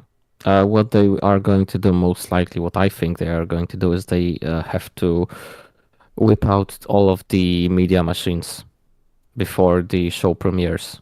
So you will probably see advertisements for it everywhere. Because people will have had time to digest what actually went wrong in the first season without being able to realize it the first time when they just saw, oh, cool, Fallout. Well, it's kind of like what Hawk was saying. It's like if you ask them afterwards what happened between the first and last episode, I think that effect is very much a thing that happens with shows like this. My open question is whether that will dramatically change or have an impact on the viewership of the second season, or is all that is required for them to flash the Rangers and have a Blue Moon trailer play for season 2. Yeah. Well, they've already ruined. See, with the previous ones, I think, from what I gathered, is that a lot of people who actually liked the show, who had previous connection to the games, they were mostly Fallout 3 fans. And I don't think it will be the same with people who like New Vegas. I thought the show was based around Fallout 4, the inspiration came from the director's love of Fallout 4. Yeah. And yeah, but Fallout 4 is much closer to Fallout 3 rather than New Vegas. Yes, but with the last episode of the first season, they pretty much destroyed the setup for what they're going to do with New Vegas, and I don't know if they're going to rewrite Mr. House and the Clan Wars for the Hoover Dam and some other main character. Like, can you imagine the Courier? Well, those factions already got torn apart, didn't they? Depending on the ending, yeah, but it's like the NCR, like in the show at least, the NCR is a bunch of hobos. Oh God, who knows what the show did? Yeah, like the what's it called? Brotherhood of Steel are dominant in the region. Like everything we knew about New Vegas has basically become impossible to play out as we saw. Have you heard the latest headcanon for what the Brotherhood of Steel is? What, in New Vegas? No. Yeah, no, for the Fallout show. Oh, who knows? No, but everyone thought, oh, there must be the Brotherhood from the Commonwealth and the East and the East Coast. Yeah, They migrated. Yeah, no. People are saying no, they're the Midwestern chapter of the Brotherhood of Steel fuck off. because they're so axe crazy. Fuck off. No, fuck right off. Well, there's one chapter in New Vegas, and they're dying. There's very few numbers, so I don't know what the hell they're going to do with that. And by the time Next, they're going to be arguing that the Texas Brotherhood's going to show up as these two. Fuck right off. yeah, well, watch them bring the FEV virus back. Watch them do all this nonsense just because they can. Oh yeah. To be honest with you, one of the things that I learned early on about all this is the people who are reviewing these shows throughout the entire first season of everything use headcanon so much to justify why they enjoy the shows. Even EFAP did headcanon to enjoy The Last of Us. Had to. Oh yeah. Because for some strange reason, they honestly thought that because they changed Bill in the game, that means that Joel wouldn't die. EFAP did a lot of headcanon to enjoy God of War Ragnarok. Had to. And that's It's not the message if I don't want to see it. Yeah. And that's one of the issues with all this is we start having to deal with individuals' headcanons, as in how to, in these arguments. And I just don't have time for that. And you asked about how to define success, and yes, of course, the short-term success profit margin, that is how everybody goes by it. But there are these other metrics. The other one you mentioned is the long-term sustainability, persistence. Okay, very important, especially for things you want to keep running, which Hollywood is known for just dragging everything out unto its last drop, which usually is when it turns really, really bad. The thing I like to bring up was my argument back in the day, and I know this is a huge can of worms, is in World of Warcraft, which, yes, financial success had a massive impact on all the other MMORPGs as well, the entire market, where then everybody copied the game and thereby destroyed itself because they lost their whole substance. But the thing about World of Warcraft itself was, while initially an amazing start in this very clunky subgenre, but as time went on and they had these huge profits, the game didn't develop in relation to that income, in part because all that income was suckled off by Bobby Kotick.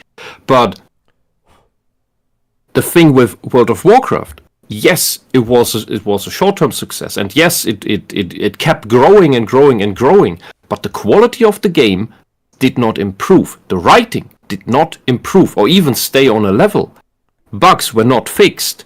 External media was not produced, while smaller MMORPGs were producing their own little CGI story videos.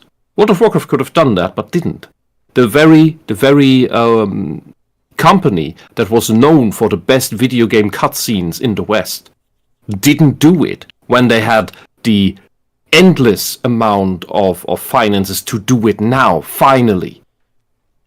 And that is where I would say, on that level, on what it could have been, it was a failure, not by, the best thing it could have been, but by the medium thing, the proper expected thing it could have been. It didn't do that, and instead it became the least effort thing to get the most money out of it while they could. And Disney Star Wars, in a way, does that, but also shoves in the ideological crap at the same time. And that is a mixture for failure in the long run, for total failure, for just burning. All right, because he's about to argue that no, it wasn't woke because it succeeded. It wasn't that. I mean, again, it had brown people in it, and it was still good. Weird how that works. If you would like to see an example of what actual predictive power looks like, consider the fact that I conceived this video around Nerdrotic as a subject without first double-checking every opinion he's ever held. Lazy, I know. I thought, hey, I've covered some different people having this particular stupid complaint. Okay, I'm going to stop this in about 30 seconds. He's not going anywhere. He's just rambling.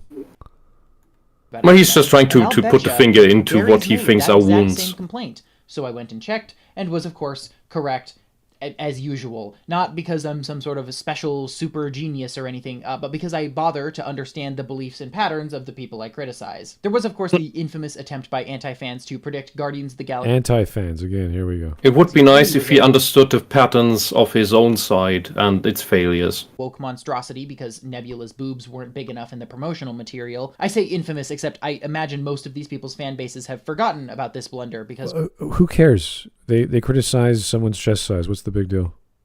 Difference. It's usually...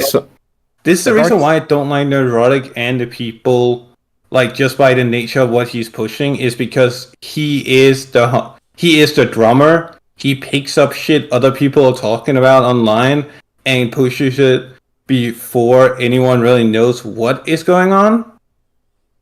Like, oh, they're gonna push the agenda even further, as he said, shows a person that doesn't have exposed cleavage. Yeah, and what proof does this guy have to say that certain things have not been reverted back due to the public outrage or the like? Oh, he's never gonna bring that up or talk about it. Yeah, well, he's already made up his mind. But on the other hand, the defeminization of women is usually the big telltale sign that things are going bad. In Magic the Gathering, they basically turned Chandra into a man. There's no tits anymore, and the face is mannish. It's just a guy in Chandra cosplay. Right. When he did his review of Guardians 3, he curiously failed to mention the part where something he'd previously whined about turned out to have no impact on anything whatsoever. Is that real? Well, look at the difference. That looks very different to me, sir. Is that real? That almost looks like a guy with a beer belly, or a coming along beer belly. How does that have no impact on anything? It's a character design gone wrong. That's not a woman. Well, there's nothing feminine about it. The irony is that the movie itself. Okay, the irony so is the movie itself is actually good. Going by this logic, if you point out an issue or something you find funny and don't bring it up in a review, that means that it doesn't matter. I don't like. I suppose that is just. But is he? I wonder if he can keep that criteria constant. Like if he can keep that up as a criteria of his own work. Well, cannot. If he is arguing that the visual style doesn't have any impact on anything, like the plot, I'm like, okay, that's not supposed to have any impact on anything. The visual style is its own thing, and if it's not consistent, if the body shape of a person is not consistent, if they're changing their costume, what does that mean? Oh my god, that's real. I don't get grasp this. This is like changing the outfit in Faye Valentine in the Cowboy Bebop adaptation, and they said, "Oh, we had to change the outfit because it wasn't good for rolling around, and you were getting bruised, so we had to put some padding there." It's like, okay, fine, but the colors scheme's the same. It's relatively the same, but it was the wrong model. The body type was wrong. The actress was Mexican or whatever. She should have been Japanese. Whatever. Can she act? Gamora's flat as well in that poster. Holy shit. If it has no impact on anything, what do you mean by anything? Because it's clearly a difference there. Nebula, who just so happens to be one of my favorite characters from the once good MCU, played brilliantly to perfection by Karen Gillan, despite being yet another Disney Marvel character trying to find themselves in the world. But hey, maybe these examples of nonsensical prediction failures are too subjective for you. That's not a prediction. He's just describing You the didn't. character. Okay, you showed him a pic. You showed a clip of him describing the character, and then you showed the follow-up of the statement. Let's take a look at some hard numbers as presented by Gary in this Guardians 3 review. For Disney Marvel, they've had a rough couple of years, an entire phase of storytelling and financial failures in the theaters, one turd after the other on D+, taking the once mighty Marvel Universe and homogenizing it down to intersectional gobbledygook, leading to millions of lost subscribers on D+, leading to billions lost on streaming. Interesting. So that's a direct connection he's drawn between perceived wokeness and poor quality. No, he's just saying that because it's gone down for whatever reason, this could be post-COVID, this could, I don't even know the dates exactly, this could be the amount of money they invested in, let's say, the Acolyte, this could be all kinds of things. Disney. I like that he says pure gobbledygook storytelling, and you like making everything look and feel the same, and he goes, oh, he's blaming wokeness. Wokeness means that it has to lose money. That's the only criteria that can affect sales. That is what this man is claiming. That's not what Nerdrotic is saying. This is why he doesn't show clips in most of his arguments or pictures or anything.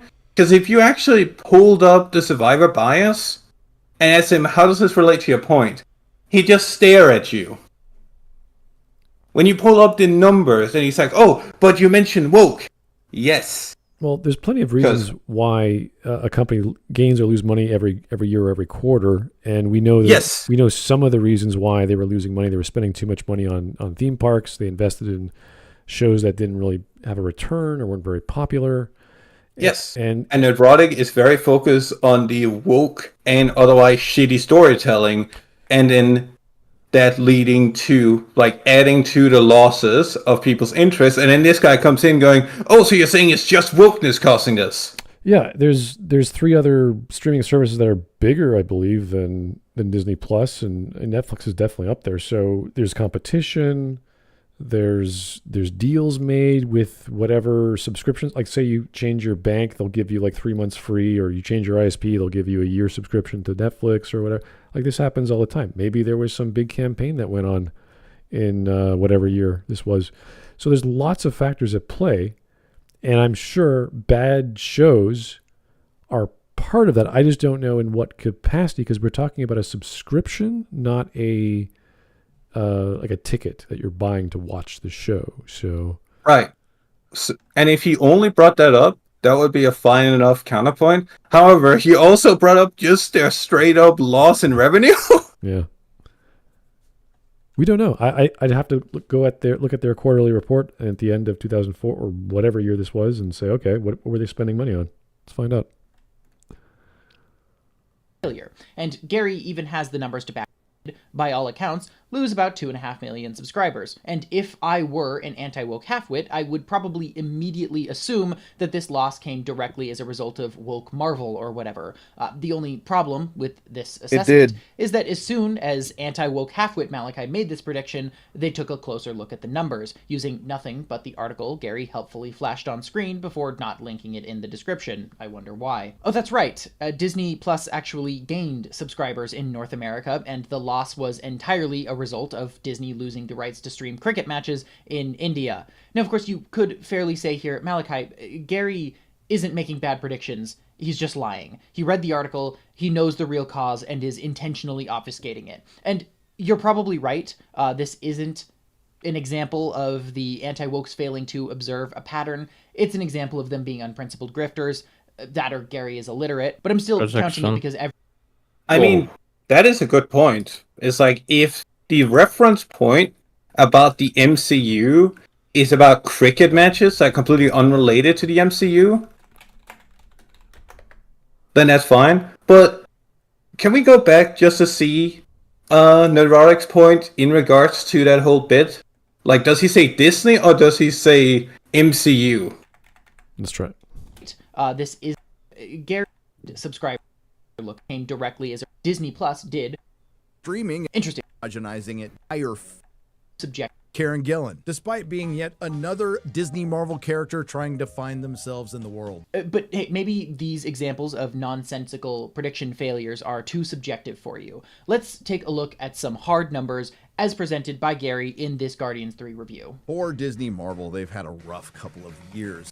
Yeah, he calls it Disney Marvel. So just a company. So, although obviously flashes the MCU on the screen, so he must be talking about the show. So yeah, that's him being deceptive. Yeah, so Disney Plus would be the streaming service. Disney Marvel would be the production company, I believe. Yeah, so he's being deceptive. They're not the same thing. And now we're talking about the production company or the people who actually make the shows. You're talking about high content costs versus what they get in return, whether it's advertising revenue or subscriptions or whatever, through Disney Plus and through whatever non-subscription, because you subscribe, I don't think you get advertisements, apparently, I don't remember. So it's also based off the competition of the people from other subscriber bases and campaigns that they're running, which is cheaper, or you get more stuff if you buy a yearly subscription. Right. So there's I'll keep it to the point that he says there is loss of subscribers due to the loss of quality in Disney Marvel productions. Pulls up the article is a reference to a loss of the rights on cricket matches.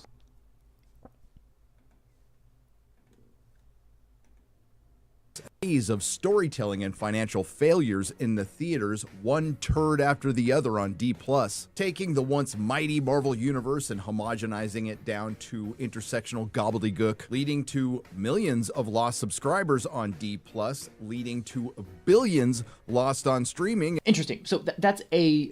Let's read that. Intersectional gobbledygook, leading to millions of lost subscribers on D+, leading to billions. Increased revenue quarter 2041. Disney reported 20 billion. Loss among the direct consumer segment narrowed, losing 1.1 billion versus 1.5. Oh, 2022. That's like post-COVID. So I imagine from 20 to 2022, you have this massive increase in subscriber base, and then people are allowed to go outside again, or at least relatively allowed to go outside again. So I'd imagine subscribers would go down. On streaming. Interesting. So that's a direct connection he's drawn between perceived wokeness and poor quality and financial failure. And Gary even has the numbers to back this up. Disney Plus did, by all accounts, lose about 2.5 million subscribers. And if I were an anti-woke halfwit, I would probably immediately assume that this loss came directly as a result of woke Marvel or whatever. The only problem with this assessment is that as soon as anti-woke halfwit Malachi made this prediction, they took a closer look at the numbers, using nothing but the article Gary helpfully flashed on screen before not linking it in the description. I wonder why. Oh, that's right.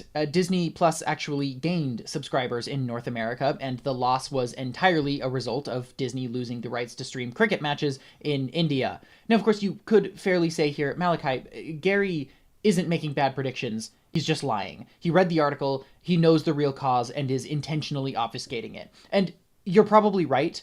This isn't an example of the anti-wokes failing to observe a pattern. It's an example of them being unprincipled grifters. That or Gary is illiterate, but I'm still counting it because every one of his fans who watched this video didn't have enough of a bullshit detector to catch an incredibly obvious lie, something that people who can detect patterns very well should have. I would be a fool not to mention the recent controversy invented from thin air by barely sentient dog feces like Jeremy Hambley of the... All right, this is getting tiresome. He's adding a lot of... He had a good point. It's like, Gary intentionally lied about the numbers, but he didn't count the actual loss of money. He just moved right along.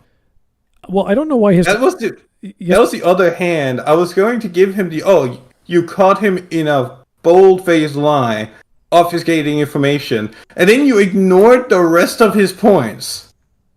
Oh, I just don't like the ad hominems. It's like, okay, we got him in a lie, we got him in an untruth, or we got him in a lack of information. Fantastic, run with it. Nope, we're going to stop and we're going to change topics. Like, why? That was the good part. And now he's swearing and calling them names. It's like, this is like the same guy. Yes, we were watching a few days ago who just went straight to name calling. Didn't even provide at least this guy's providing evidence. That's something. Yeah, and I'd ask him to take his accusation here and turn it onto his ideology and ask himself, what has his ideology always promised throughout the centuries, and what has it delivered when it was in power? Truly. What has it become every single time? Pattern recognition, my friend. He's absolutely accusing Nerdrotic and the other side for shit. His side, and he obviously views himself as being part of the opposite of the anti-woke. Because otherwise you wouldn't make that distinction. Otherwise you just call them retards. It's this constant attacks that all you have to do is show the evidence. Don't start using ad hominems. Calm down. Think like an adult. That's all you have to do. I don't know. I'm getting tired of hearing children argue, I guess, in my old age. It's just like, oh, God. This is... And I'm not going to even bother... I'm not going to defend quartering. I don't like quartering. Straight up. Like, I think he's one of the biggest, like, grifters in the scene. He went down in May 2018. And the people he's targeting here are people that have been with the company longer than a lot of the management in the company. Like, people that pushed out Daggerfall and Morrowind. All right. Well, we can stop right here. Like, who cares? Almost done. Ugh. No, I'm not sitting through any more of this. He's already declared that they're all a homogeneous blob, so he's not really making an argument against a particular group. He has the writing on the face, yet he doesn't argue against Nerdrotic. Of course, he argues the against collectivist vague points. The collectivist is collectivizing his opposition, of course. Yes. Because he can only think in collectivist ways while pretending to be for individualism. All right. Well, let's see if we got any Standard news. spiel. I'm kind of tired of this. And it took him 8 minutes to get to a point. Like, oh, my God. Start the 9 video. minutes. Well, yeah. If you started the video at like 7.5 minutes with a little bit of intro, that'd be great. But no. All right. What do we got here? My body is a machine that turns pattern recognition into anti-Semitism. Oh, no. Okay. He's a noticer. What do we got here? I'm Boxin' Robin. That's his gonna do. What's his gonna do? What the?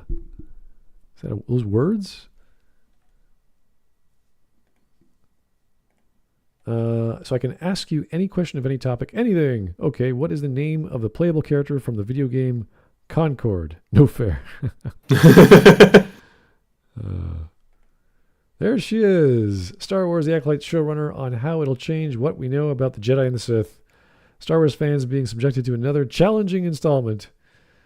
Just means it's bad. Yeah, I don't like people who try to change lore. Twist the lore, sure, but don't change it.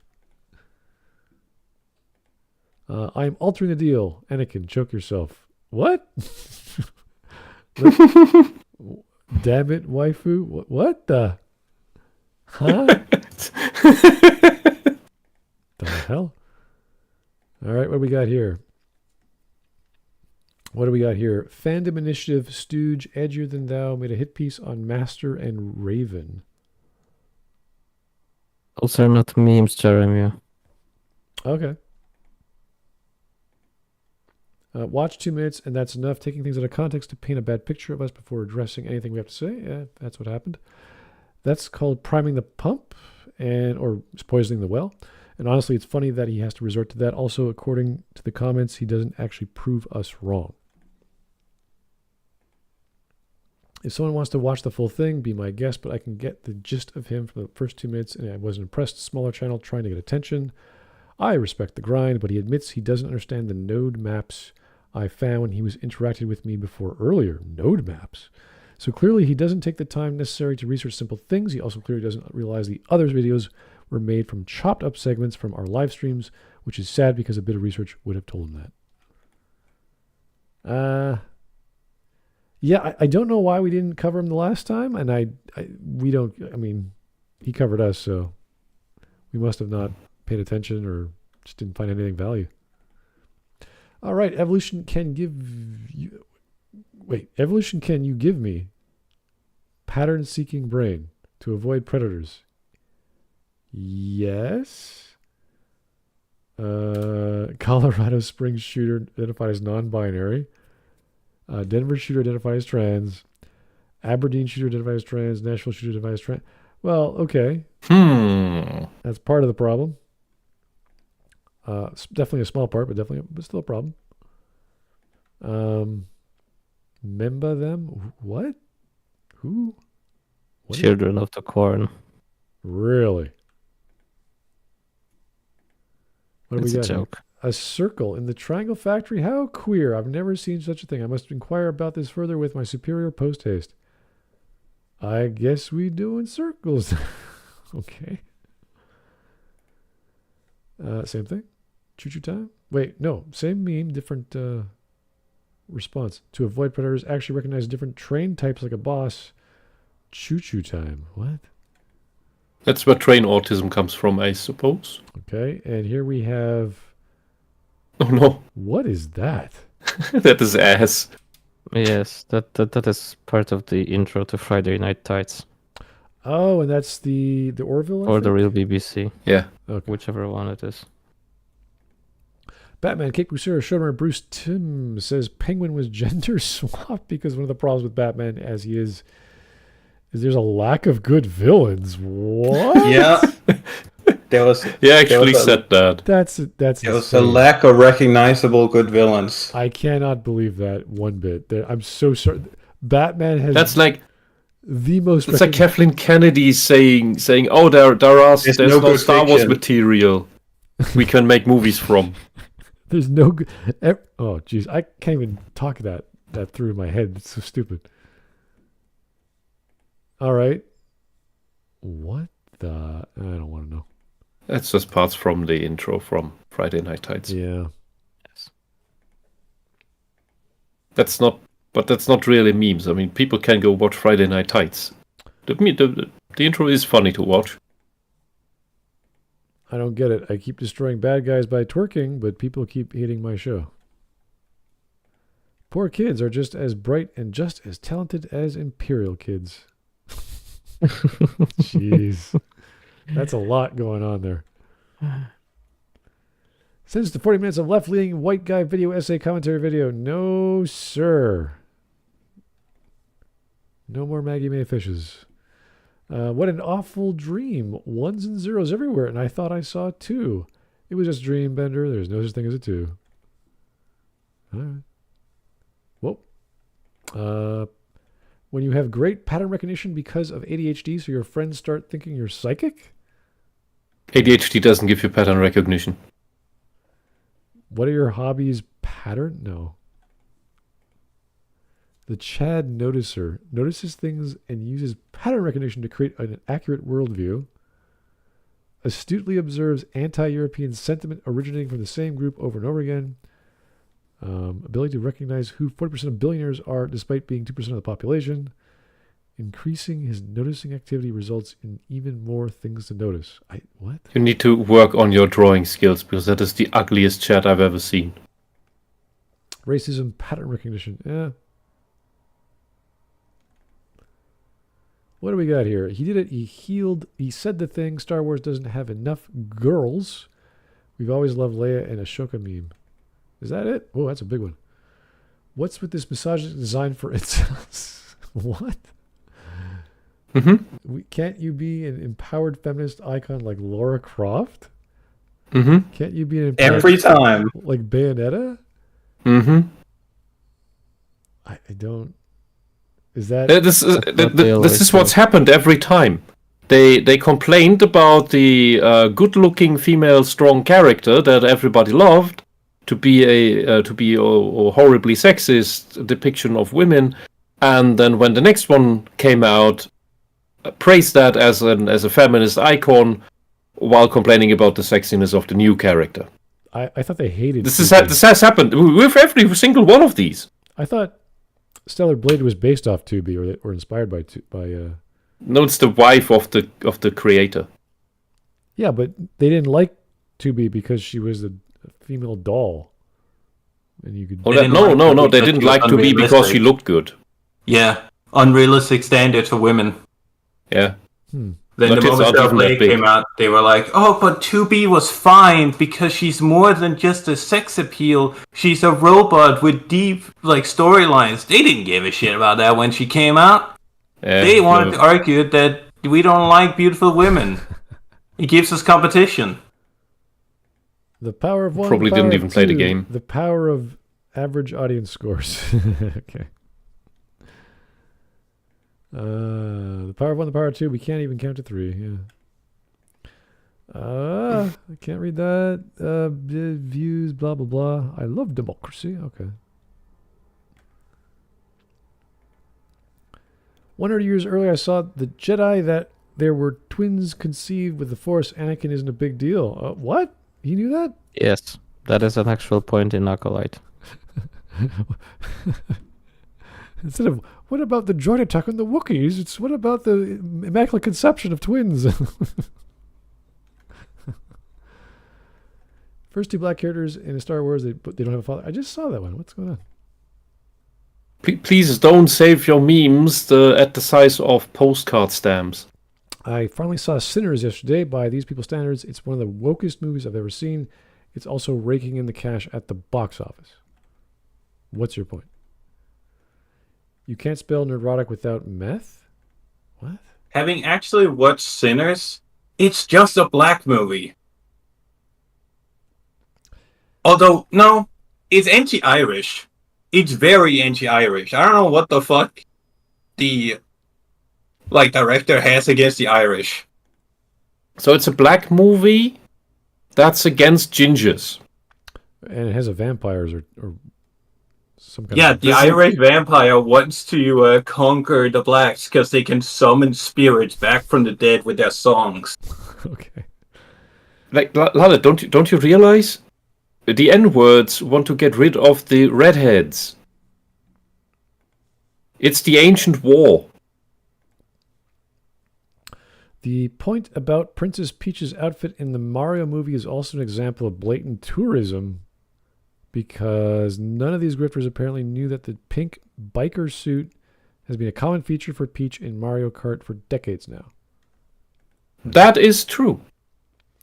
That is one of the that is one of the reasons where Shadiversity fell flat, and also his admission that he doesn't actually care about Mario, which he mumbled into the microphone. Yeah. While he didn't even understand what the movie was about. It was about getting up again, and the power-ups are not drugs or anything that empower you. It wasn't about the power-ups. It was about using your tools. Mario is all about getting up again when everybody tells him to stay down. It's cosmically hilarious. There we go. Cosmically hilarious. That a movement fueled by paranoid and unsuccessful pattern recognition. I still don't know what they mean by any pattern recognition as a whole. Is able to be completely predicted by basic pattern recognition lemao. I don't... You're saying pattern recognition only in one case it's successful. Or sorry, it's basic. So how is the first one not basic? What are you talking about? It's cosmically hilarious that a movement fueled by I don't think anyone's fueled by... That's projection. That's socialism. It's paranoid and unsuccessful in its pattern recognition. Someone is doing the pattern recognition thing wrong, but if only you use the pattern recognition right, you're like, what? So the left is just taking another thing that they see their critics using and say, oh, we're actually doing it right. But still they never reflect. This is great. And then lesbian witches are going to be impregnated by the Force. And loving that ring. Pull the plug. That's when Star Wars died. What about the Sith attack on the Wookiee? On the Wookiee. That's great. Yeah. It's also the Acolyte also creates the problem of, Siths have not been seen for thousands of years. Oh, really? When Ki-Adi-Mundi was there. Oops, lore. What's that? How I sleep at night knowing I was never remotely interested in watching the Acolyte and just waiting for Andor season 2 to come out. Yeah. I haven't watched either. Oh no! Oh no! What's this? What? Dark Souls 1. Is it 1 or yeah, 1 or 2? It's 1 or 1. 2. I don't care. I'm an evil murderer, but I'm hot. Oh, you're sweet. I'm an evil murderer, but I'm ugly. Oh, yeah, okay, that's how it goes. Did you ever hear the story of the lesbian space, which is ruined by Leslie? As if the Dark Plagueis the Wise was a good thing. Bald. You know what? No. I've got the thing for this fucking sound. For this damn meme. Really? If I can fetch it.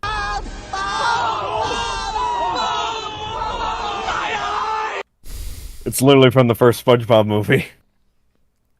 Is that I can't tell. It's sideways. Is that one of the Jedi? I can't tell. I think. Ah, well. He or they? I'm actually Glup Shito. Is that what? Is the first an actual line from the Acolyte? I can't believe it. Oh my god. That's the problem. The Acolyte, just 2 strong females using the Force to make a okay. Oh no. I'm not gonna. Yeah, Death of the Author. Yeah, I'm not gonna read that. Charlie Barnett brings his collection to R2D2s. What? Those are not R2D2s. Those are Daleks. Anyway. The power of the one, the power of the two, the power of the many. Okay. The laugh only comes at 7. Chocolate mousse. Har. Yeah, I don't think you want to make a literal chocolate mousse. Chocolate is pretty dense. I don't think it's dense enough to weigh the same pound as a real. How many Ivory Coast children were sold to make that? The Acolyte canceled. No season 2 for Disney's Plus Star Wars series. The evil is defeated. It was over budget. It was way over budget. The ability to speak does not make you intelligent. Thank you. Where did the budget go to? Catering. Good point. Episode 3 introduces lesbian space witches that use the Force to get... Yeah. I also use Force to get lesbians pregnant. One of the best tweets I've seen. Yes. Ooh. Har. What the line drawing is that? Yeah. Somehow Addy That is a scene. returned. Okay. Kiadimundi. The power of one, the power of two, the power of many lightsabers. Acolyte showrunner concurs it's the gayest Star Wars and the R2D2 is a... Wait. And that R2D2 is a lesbian? She said that. Are we supposed to take this non-binary black girl seriously anymore? No. Leslie Edman said that in the same interview. Yeah. No fate memes. There's too many. Oh God, you will never be as racist as a leftist trying to be not. Thank you. Yes, exactly. How to draw POC characters, a necessary thread for the artist. Oh God. That is so ugly. What is going on there? That is so ugly. Like this, the stuff that comes out of AI is less disturbing and disgusting than this. And this was hand drawn. That's great. Blue Sky. Yeah, don't waste your time with Blue Sky. Has literally any amount of internal identity struggle of any kind. Twitter, Tumblr, TikTok teens. I diagnose you with trans. Okay. Why do you call it a personal attack when I tell you to just leave kids alone? Okay. Yeah, well. Trying to release one gorilla to fight what? Every 100 riders. Babylon B. It's fine, Bethany. We can retouch it. You don't have to jump.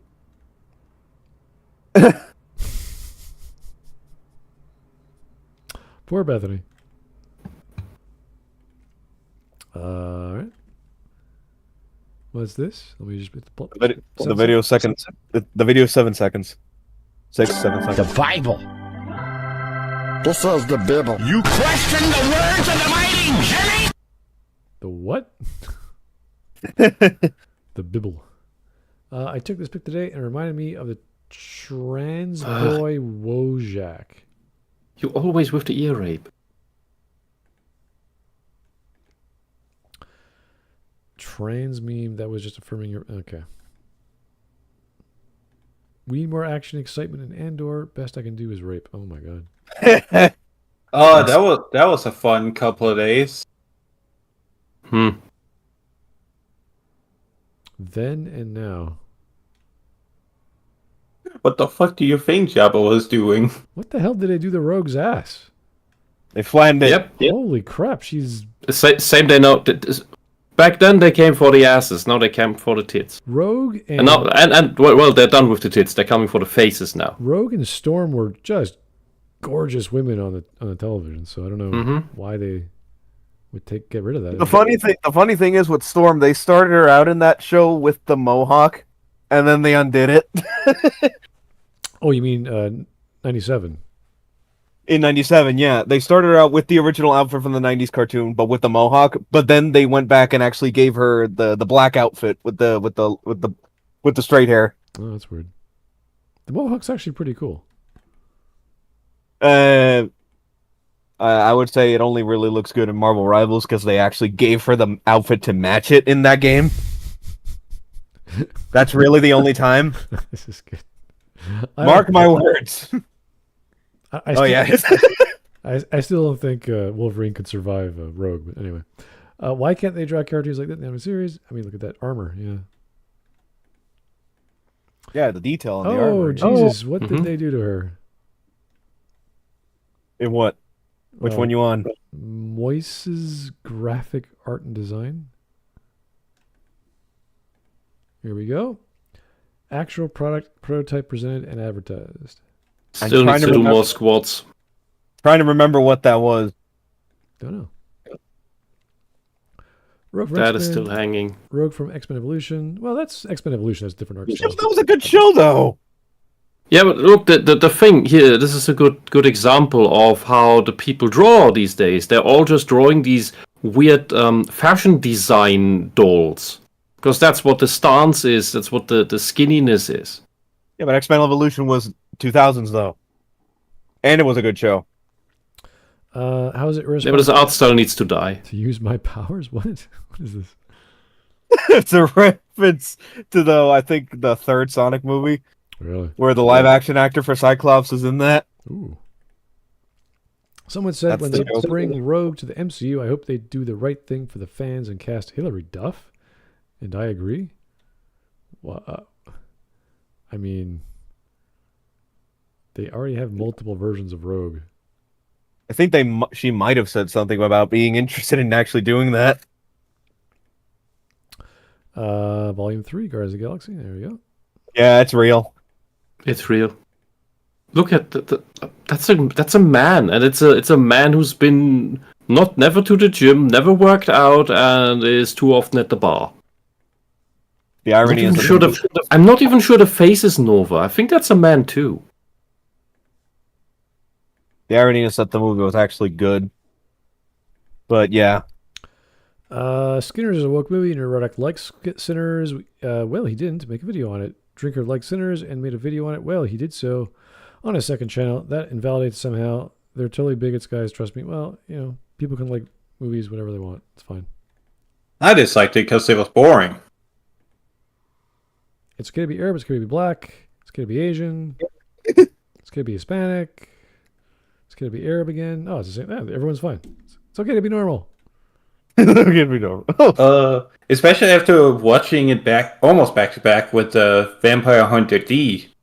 Actually, good vampire media. Yep. Both of them are good. I lost interest as soon as you opened your mouth. Thanks, Hawk. Yeah, appreciate it. All right. And that's it. Yeah, there was he had a reference to article that Nerdrotic did not articulate. Good for him. That's it. Out of all that, it took. He caught him red-handed and then let him run away. I don't get these people. That's the thing you should have introduced the first minute. It's like, look, there's the evidence. Here's what he said. This is what we referenced, and he never actually brought it up. It's like, yeah. At least the guy did the job. It just took him 8 minutes to get there. But that's enough for me. Yeah, this guy. He brought up a point against Nerdrotic, and then immediately moved over to the guy most people don't associate with Nerdrotic. At least I don't think most people associate the quartering with Nerdrotic. The most they got is unless you're a collectivist. The best I can figure is that Quartering's shown up on Friday Night Tights a couple times, so that's about it. Question mark. What? Anyway, 2.5 hours, not bad, guys. Thank you for your time. Yeah, no, that was. We should have stopped at 30 minutes, honestly. Well, at least we learned something that Nerdrotic does not do enough articulation when he's trying to make a point. Or at least researched before he even comes up with a point. Because if he did his research, he wouldn't have said that thing. So, because everything else, the guy didn't even bother responding to. Well, he clearly doesn't like them, and calling them names doesn't help. So, this should be a very mechanical, matter-of-fact argument saying, "Look, he said this. This is what the numbers say. You make your decision by that." That's all you gotta do. Make it a 2-minute video or whatever. That's not swearing like crazy or calling them names like crazy like we did with the other video a few days ago. Like, you're gonna do that. Just edit better. The lowest bar I'll take is Racer Fist. That guy swears like a sailor. But at least he immediately presents his points concisely. He presents his articles and says, yeah, here's what I think of. Here's the proof. Here's the article stating what I'm talking about. Yeah, he's a bit bombastic and speaks a bit too quickly for my taste, but he does have a point, and he does swear a lot. Yeah, that's true. Yeah, I hate having to parse through all that stuff just to get to the point, but that's what we do when you read. So. And we never got the reveal of what he meant by survivorship bias. Who knows? I would really like this guy to see revaluing his entire worldview and rebuilding it from scratch in an objective fashion. Because he clearly has the mind for it. Well, I don't know who the anti-woke crowd are. I don't even think Nerdrotic is calling themselves that, but if they are, it's kind of goofy. I hope the guy reads Meditations. Nah. It's really easy to be against something. You just don't believe in it. You don't have to be the opposite of something. You don't have to name yourself. You don't have to be a radical capitalist anarchist or whatever to be opposed to communism. Yeah, it's really simple. Just say this is wrong. Look at the evidence. Anyway, that's enough for me. Thanks, guys. It's getting warm this week. I'm feeling great. Gonna get some water, do some exercise, chill out, have a good evening. Hope you guys do too. And we'll talk to you soon, I hope. So have yourself a good night. Bye-bye. Good night. Good night.